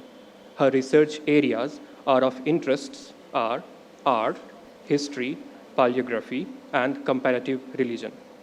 Her remarkable work spans over several critically acclaimed books, such as Amravati Stupa, a critical comparison of epigraphic, sculptural, and architectural evidence, Brahmini inscriptions of northern India, 64 yoginis, cult, icon, and goddesses, and many more, and much more awaited to come as well in the line of publication.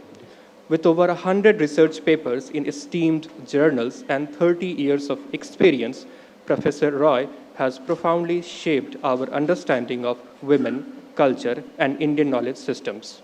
We are truly honored to have you with us today, ma'am, and we request you to deliver valedictory address.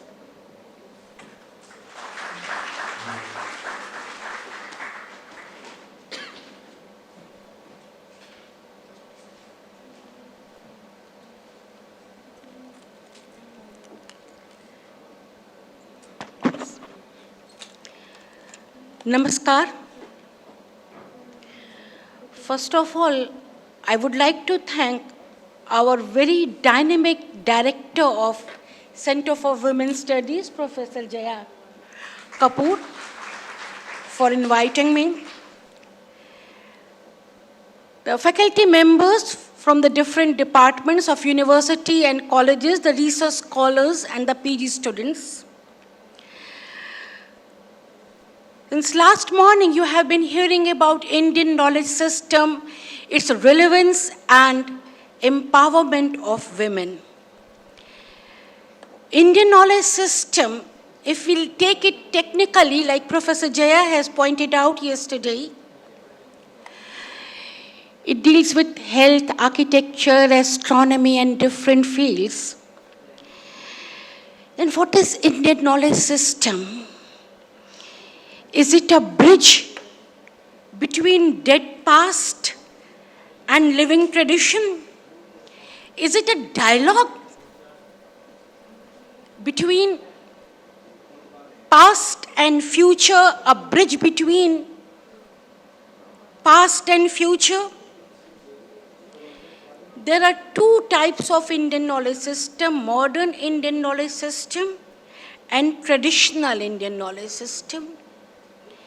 Mostly we talk about the traditional Indian knowledge system, popularly known as TIKS, and which is transmitted from generation to generation. When we talk about learned or empowered women of our past, we quote only few names: Vishwara, Gopa, Lopa, Mudra, Gargi. What else? While I was coming here, I saw a very beautiful Rangoli, and the three of the Vedas, Samaveda, Yajurveda, and Atharvaveda, are inscribed there in Rangoli very beautifully. So the question is our Indian knowledge system is rooted only in the Vedas, where we find mention of very, very few women? What I would like to address here, how the women are depicted and narrated in our mythology, in our tradition of Sanskrit texts and Mahakavyas. Professor Pratima Chaitanya has indicated towards it in her address, and how we see them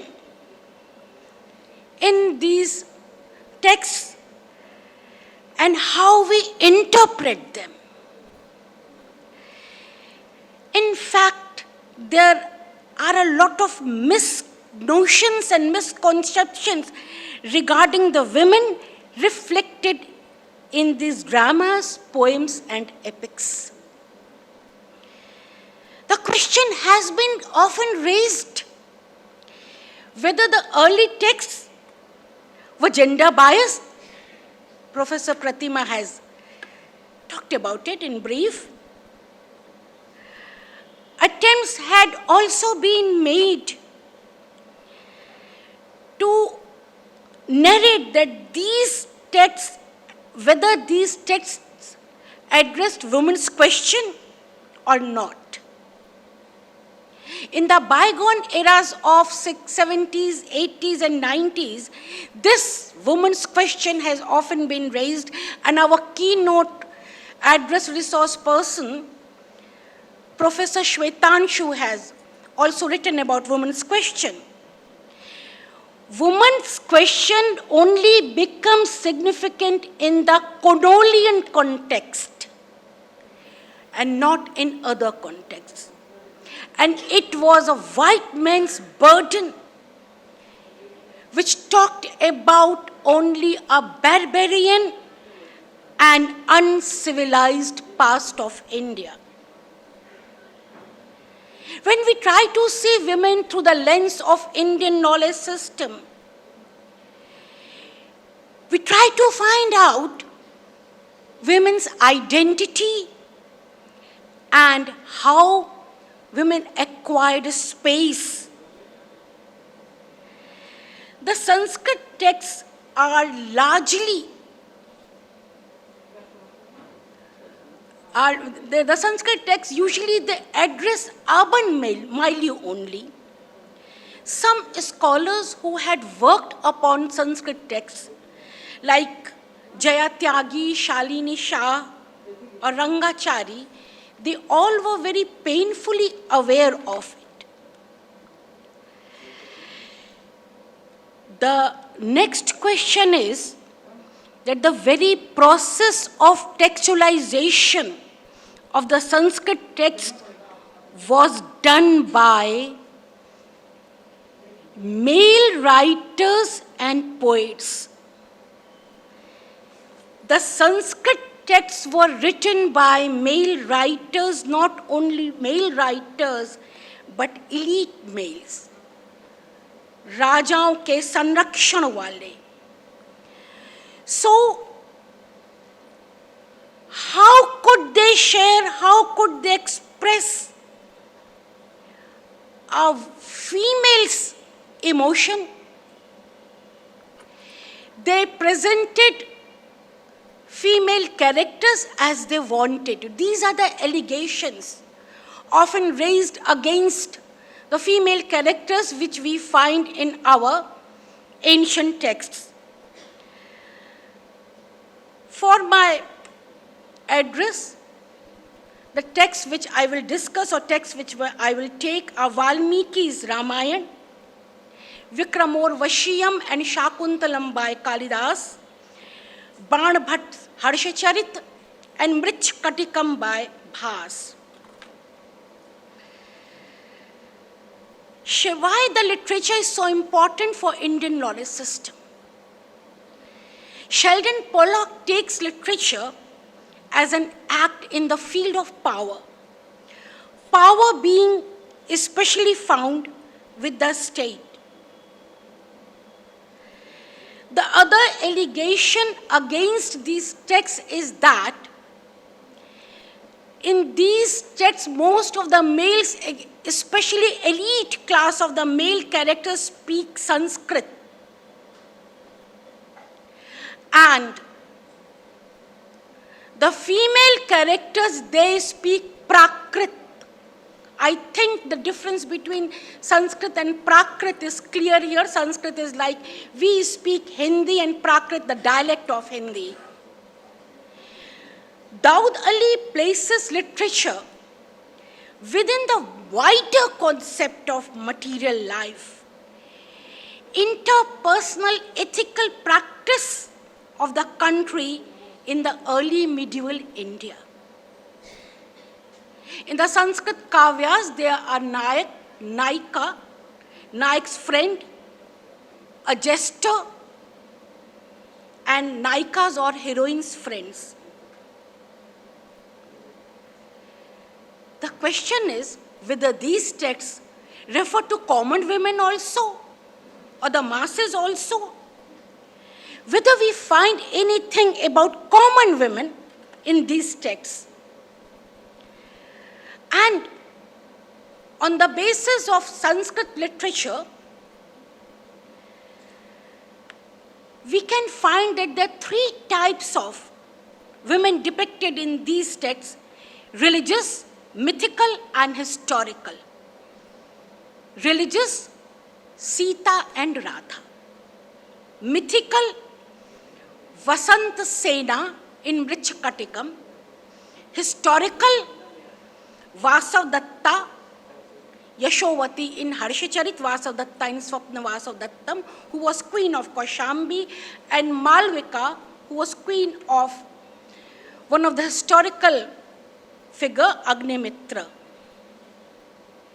In all these female characters, there are three attributes, three qualities which have been pointed out and which is important for our purpose. That is dress, language, and gesture.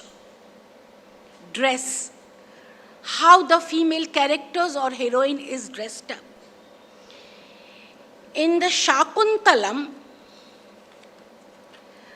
when King Dushyant sees Shakuntala, Dushyant is the hero of play Shakuntalam, and Shakuntala is the female character. Then he says, it is about dress. Sarasijam anuvidham shaivilenapi ramyam malinam api himansho lakshmi tanoti iyam adhik manojya valkalenapi tanvi kimivhe madhuranam nakritiram. This beautiful woman, she looks even more beautiful in leaves. The skin of the tree which she is wearing, she is not wearing any ornament, any beautiful dress, but she is looking very beautiful. So this is how Kalidas perceives Shakuntala, and he says it from the mouth of Dushyanta. Now come gesture. How the gesture is portrayed. Whether it is only salutation, touching of the feet. In Kumar Sambhavam, when Narad, I think everybody knows about Narad, who was Narad, visits Parvati's father, Himalaya, and there he praises about Shiva. So the gesture of Parvati is narrated like this: Parshve pitu adhomukhi leela kamal patrani ganaya mas Parvati. She's shy, she's docile, and she is sitting with her head just bent, and she is counting the lotus flower because she is feeling shy. There's a marriage proposal.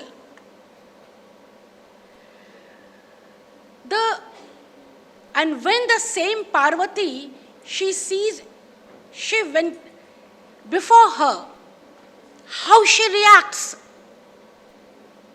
Shaila adhiraj tanyana nayayaunatasthav. The daughter of Himalaya, Parvati, could not move when she sees Shiv before her. In Tulsi Manas, Tulsi Das says about Sita, Ram ko roop niharat Janki kangan te nar ki parchai tate tave sur bhool gayi kar tek rahe par tarat nahi. She is also stand still. So this is how the gesture of heroine is depicted or female character is depicted in our text, whether really they were supposed to be so shy, like these poets have depicted them, or whether there was a spark among them, which we can see later on. Why this allegation? There's all these dramas, all these poems were written by male writers, male dramatists, and they portrayed women like they wanted them to be portrayed. So the most important thing is gendered language in Sanskrit texts. Why it is important? Because all were written by male writers, and the question has been raised by Gayatri Chakravarti Spivak, whether it is the male character who is saying this or the writer himself. The other, like they have portrayed female characters so shy. So whether the dramatist, the poet wanted to portray them like that, so he portrayed them like that. The other objection which I have mentioned earlier has been raised by so many authors, so many historians, so many poets and feminist writers like Gayatri Spivak. Why the female characters don't speak Sanskrit? And Gayatri Spivak says, it is man's word. The authors are male. How can they write about the emotions of women?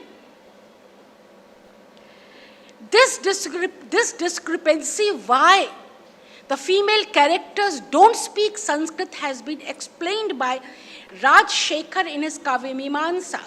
Raj Shekhar was also a Sanskrit writer.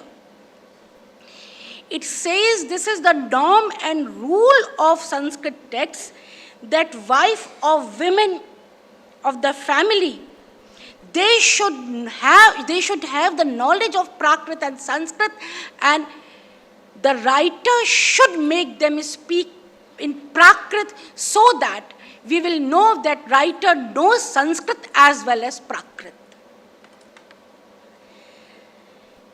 So, discussing Spivak's statement in her much celebrated work, Can Subaltern Speak?, the question of gendered voice had been raised. Whether the voices were really gendered, I will begin with the Mahabharata. The very famous episode where Pandavas lost in chess or chorus or dyut kida.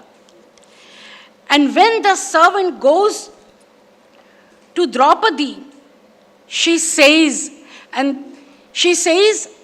जाओ पहले धर्मराज से पूछो कि वो द्यूत कीड़ा में स्वयं को हारे या मुझे हारे. Who speaks that? Draupadi or Vyas? It is Draupadi's question. जाओ धर्मराज से पूछ कर आओ. And the other episode of Chirharan, at his deathbed, Duryodhan asks Krishna, you say that we have done a very irreligious deed in the court.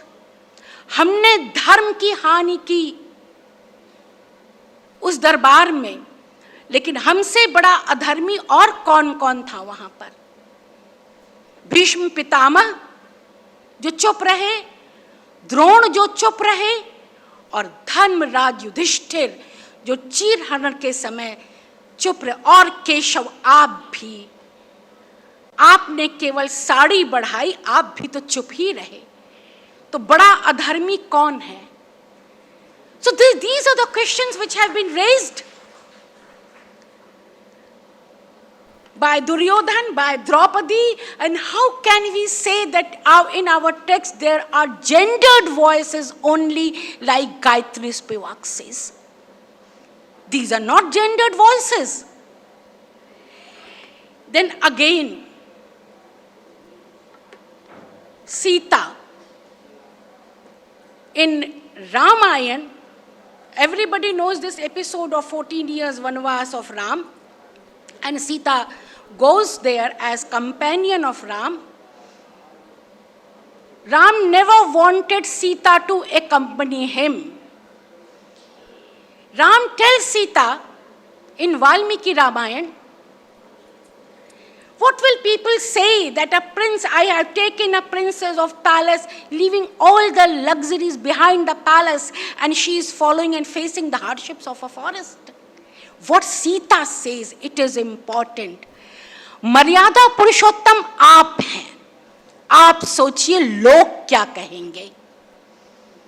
मैं वही करूंगी जो मैं चाहती हूं. मैं आपके साथ आऊंगी. Is it the gendered voice? When Sita tells Ram was Maryada Purushottam, log kya kahenge, log, Shri Ram was Radha, log kya kahenge. Sita says, log kya kahenge, isko aap sochiye, main nahi. I'm telling it in Hindi because in Sanskrit, I think most of you will not understand Sanskrit, and English, I personally feel it does not make as much effect as it makes in Hindi.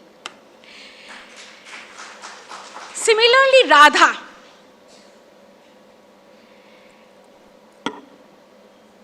How we talk about Radha, a Naika, a dancer who dances with a Rasleela, she is doing Rasleela. The same Radha who was madly in love with Krishna, and she tells Krishna when she is angry with him, when he spent night with other gopis, go away Krishna, jao Krishna, yahi Madhav, yahi Keshav.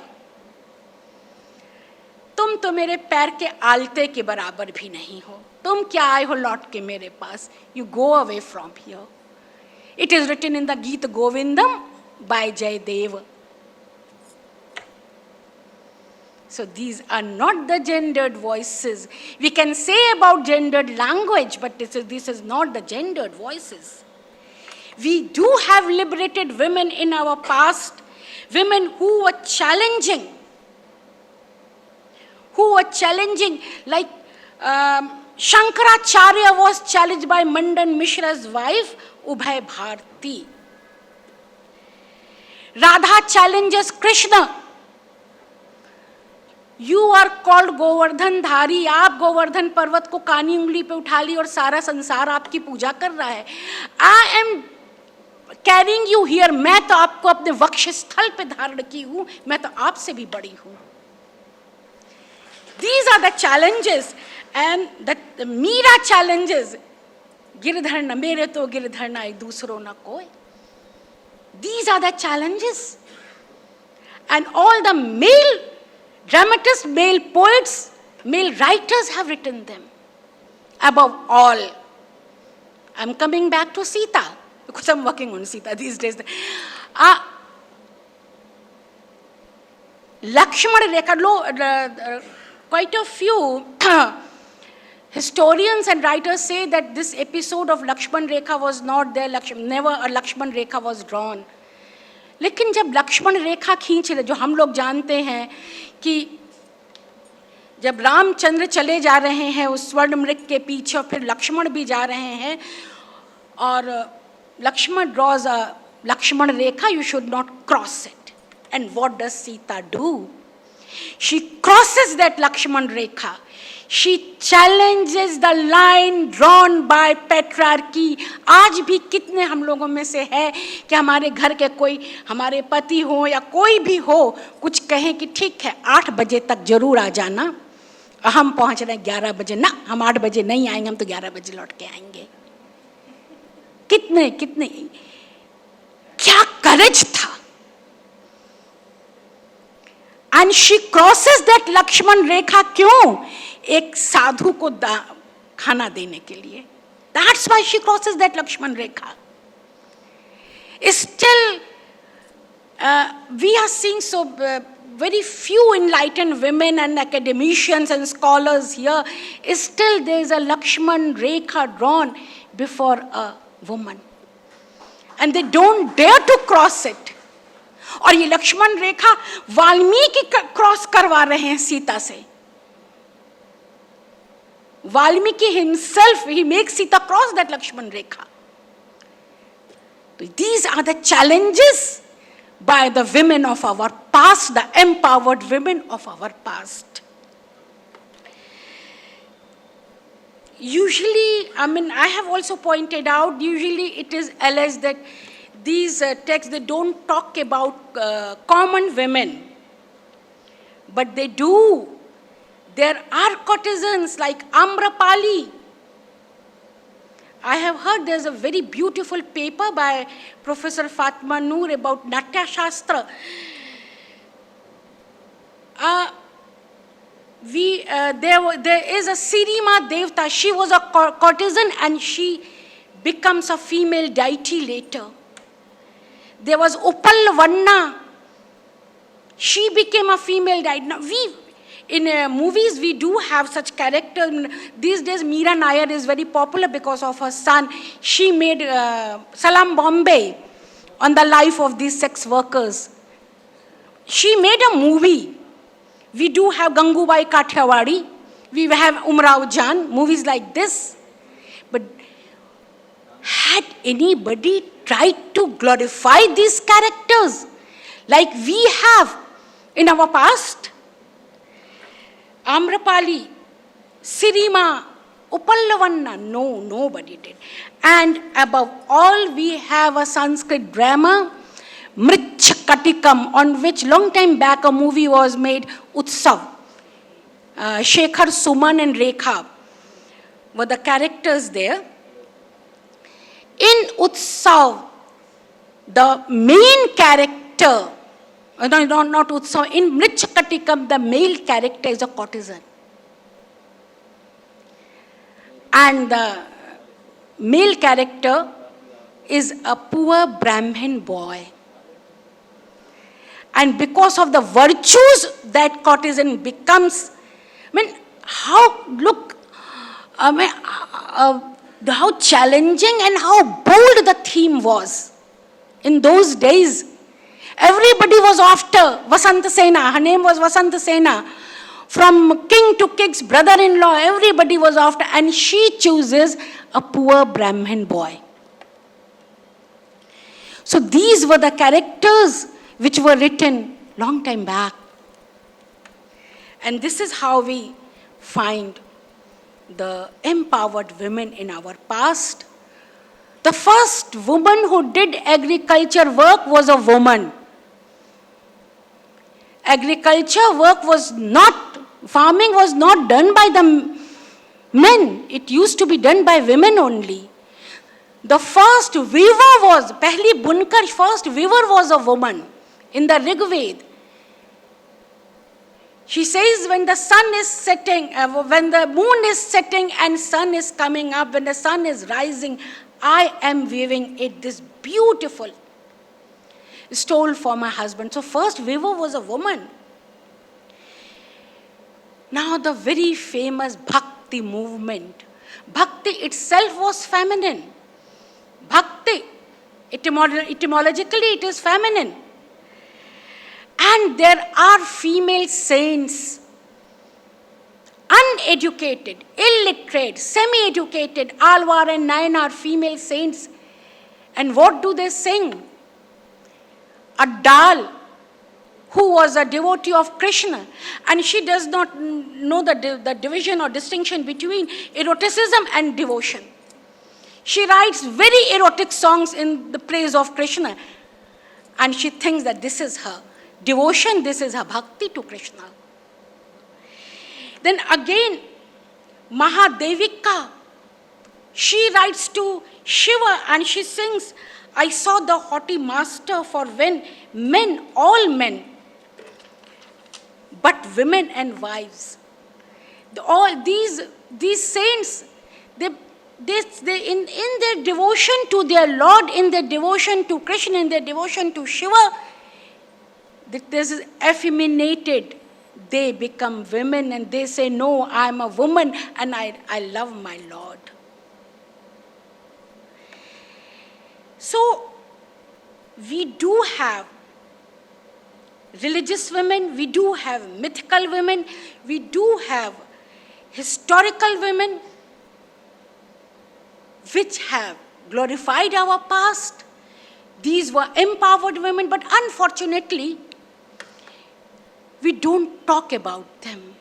We don't try to find out. And I'm happy that Professor Jaya has organized such a seminar where all these women, they will come to the surface. The name, they were only names, and most of us didn't even know their name. For religious women, I will only quote Sita.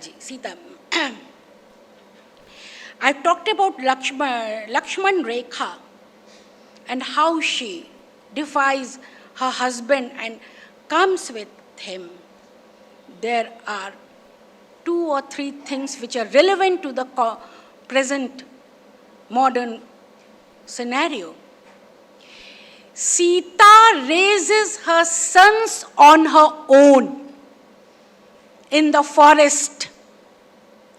These days we talk about single mother, and it was Sita ji who not only raised her sons on her own in the forest, she does not even tell them the name of their father.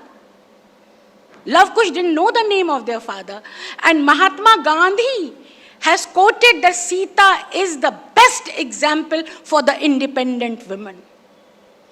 In Bombay High Court, in Bombay High Court, in a case of divorce, they quoted the case of Sita.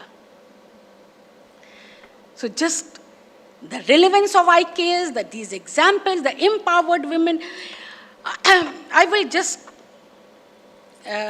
talk about a brief note on the 3 attributes of our female deities. Grace, rage, and knowledge. These are the 3 qualities. Grace we find in most of the beautiful women. And most of the goddesses, the beauty is there. Yesterday, Madam Vice Chancellor has also addressed all these beautiful women. So whether she is a goddess, whether she is a woman, she is always supposed to be graceful. Rage. Where is that rage? Professor Pratima Chaitanya has referred to it. Kali is rage. She may be an associate of Durga or herself a Durga or kills demons. When she dances, nobody can control her. Her dance of destruction in the battlefield. This is the rage of Kali. When she kept on dancing, only Shiva could control her. This is the rage. When she challenges Shiva for a dance competition in the Chidambaram, who is the better dancer, me or you? So this is how we see the women. Whether they are in the parliament, whether they are IPS, they are IFS, they are in army or in this academic world, rage should be there in a woman, like a Kali. Now the Saraswati, knowledge, earlier a river in the Vedas, and then the goddess of knowledge. Yesterday Jaya gave the icons of Saraswati to the guests. I was quite happy. So a woman should also be a Saraswati, and all these Saraswatis are sitting before me. So rage, grace, rage, and knowledge. These 3 are attributes not only of the goddesses but of all the women. For me, each and every woman is a Saraswati. So the traditional past, which is transmitted through Indian knowledge system, is never dead. It is always relevant and it is alive, especially in the context of empowered women. Thank you.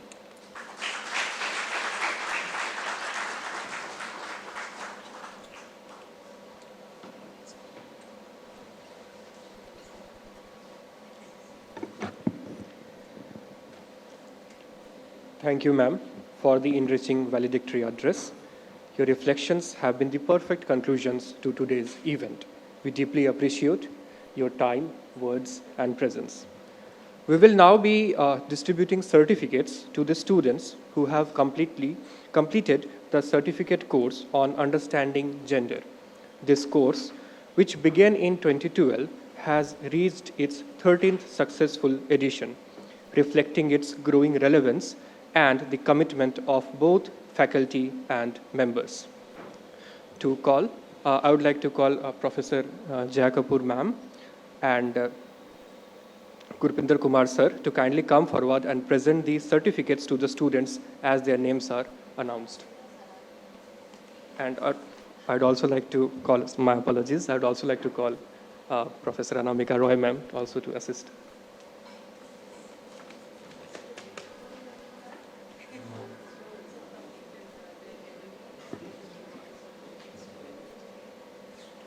Ajay Kumar, Department of Philosophy. Children, quickly come and take your certificates and then we'll have a group photograph. Come.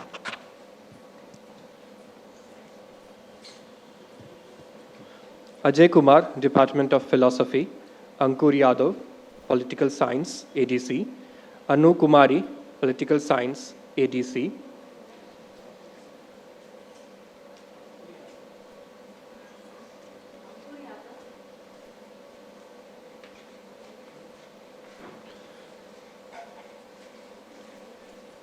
Anurag Verma, Department of Philosophy.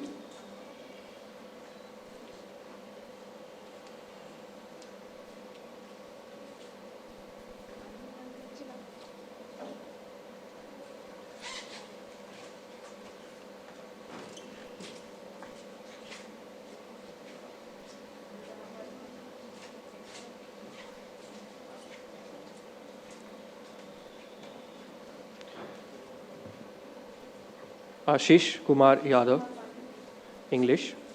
Ayush Kesharwani, English. All right. Babbi Mishra, Department of Philosophy. Deepika Yadav, Hindi.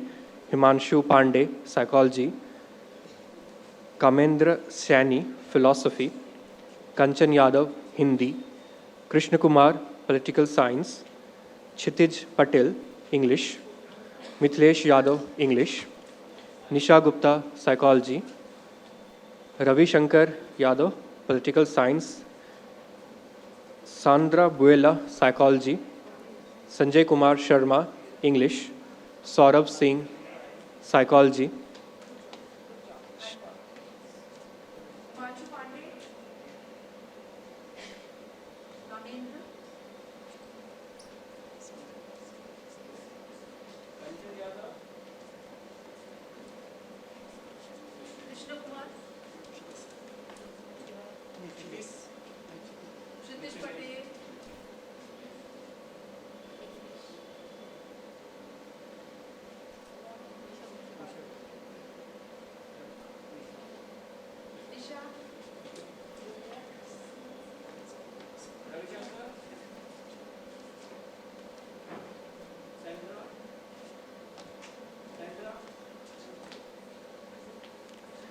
Sanjay Kumar Sharma, English. Saurabh Singh, Psychology. Shivam, Defense Studies. Sweta Jaiswal, Political Science. Shivani Burma, English. Tamanna, Psychology. Vipul Kumar Yadav, Political Science. Vishnu Priya Jaiswal, Psychology. Vishwas Ranjan, English.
There are 3 students from Priyadarshini Hostel who have been of immense help. The beautiful rangoli that you see and the writing on the certificates, they have contributed to this seminar and beautified it in so many ways. So center would like to felicitate them and offer them a token of appreciation. I call upon all 3 of them. Alokita Singh. Akriti Singh, ma'am, I request Professor Roy to please give these little mementos to these students. Akriti Singh, Arushi Pandey, and Alokita Singh.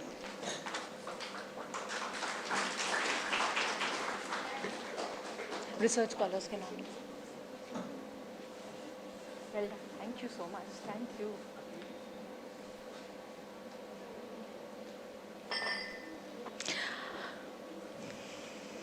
Eight research scholars from the Department of English have built this seminar and woven it together and have been a part of the backstage team.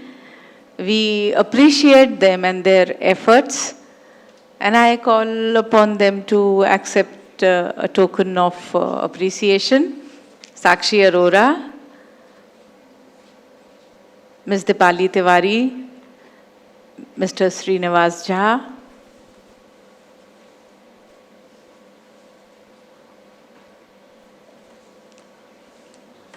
Aditi Sharma,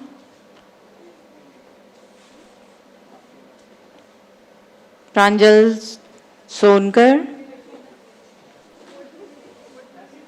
Priyam Shukla,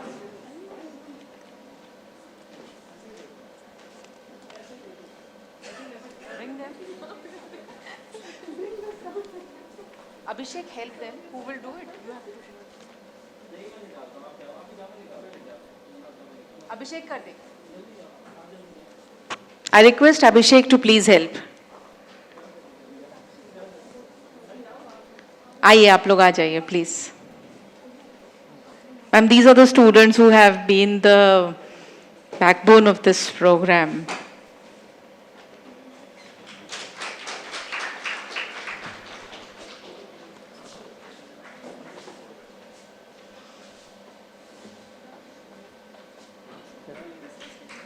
That's so sweet. Huh? Ajit and Shivam, are you here? Yes. Shivam is here?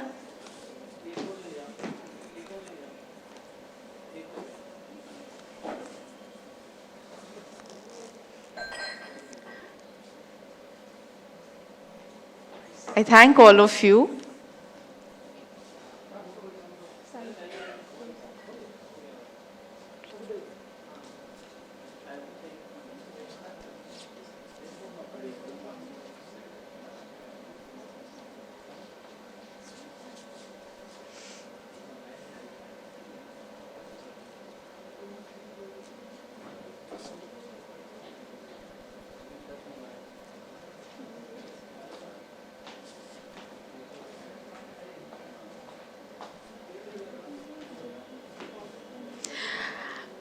Research scholars from the Department of English have contributed to this seminar.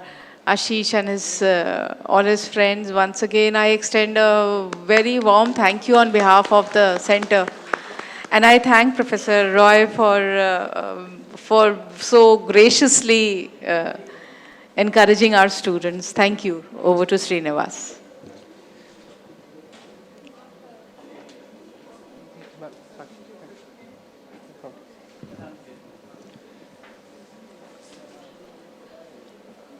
Ladies and gentlemen, as we come to the conclusion of this seminar, I now invite Dr. Gurupinder, Faculty, Center for Women's Studies, to deliver the vote of thanks.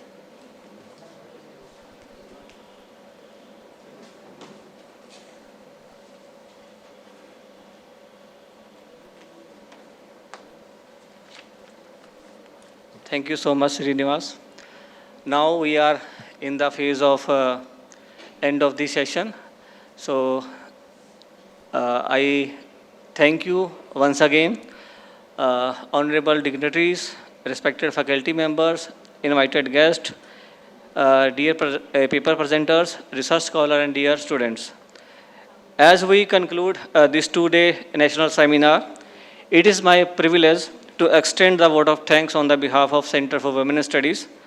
First and foremost, I extend our sincere gratitude to our Honorable Vice Chancellor, Madam, who is chairperson of the Center for Women Studies, for her constant guidance, unwavering support, and deep interest in all activities of the center.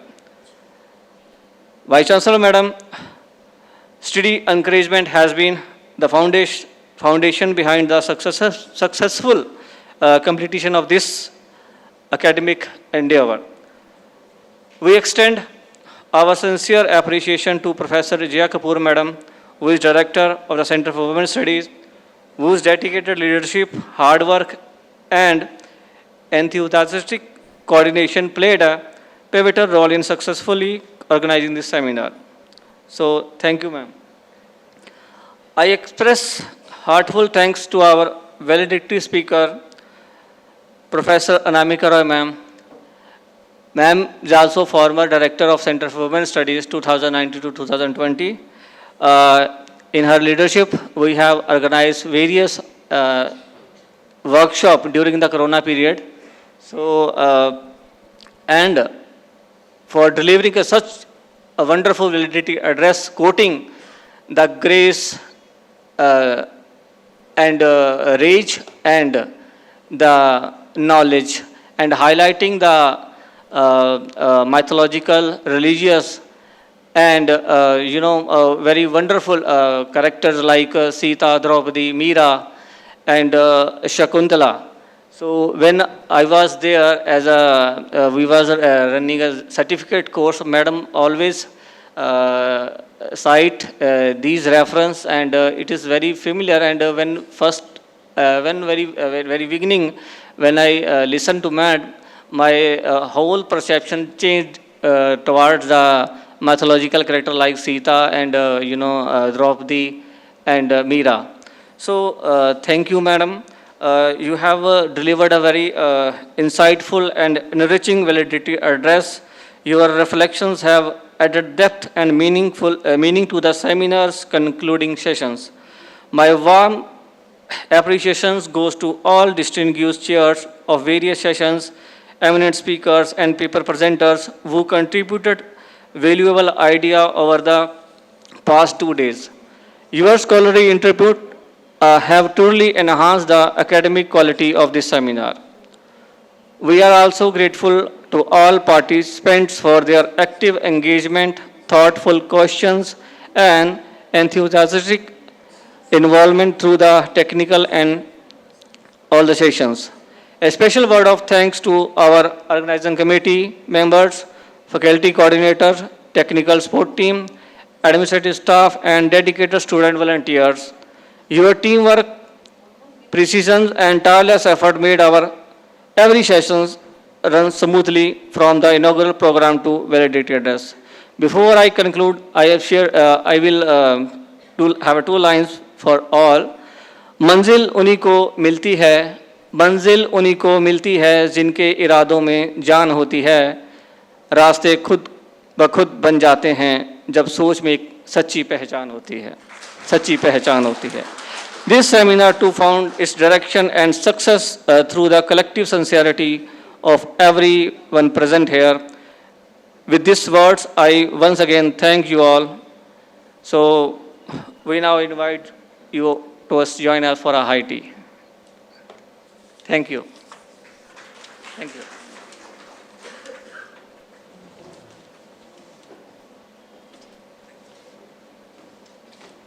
We have arranged for some refreshments downstairs like yesterday, and I request all of you to join us for refreshments. Please don't go away without having something.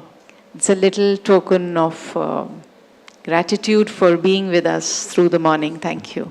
Ma'am, The participants can collect their certificates from the counter here Gurpinder ji and Abhishek ji are here. You may collect your certificates. Thank you.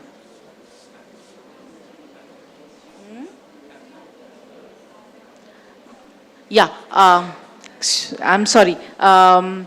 We will first stand for the national anthem and then disperse.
Thank you.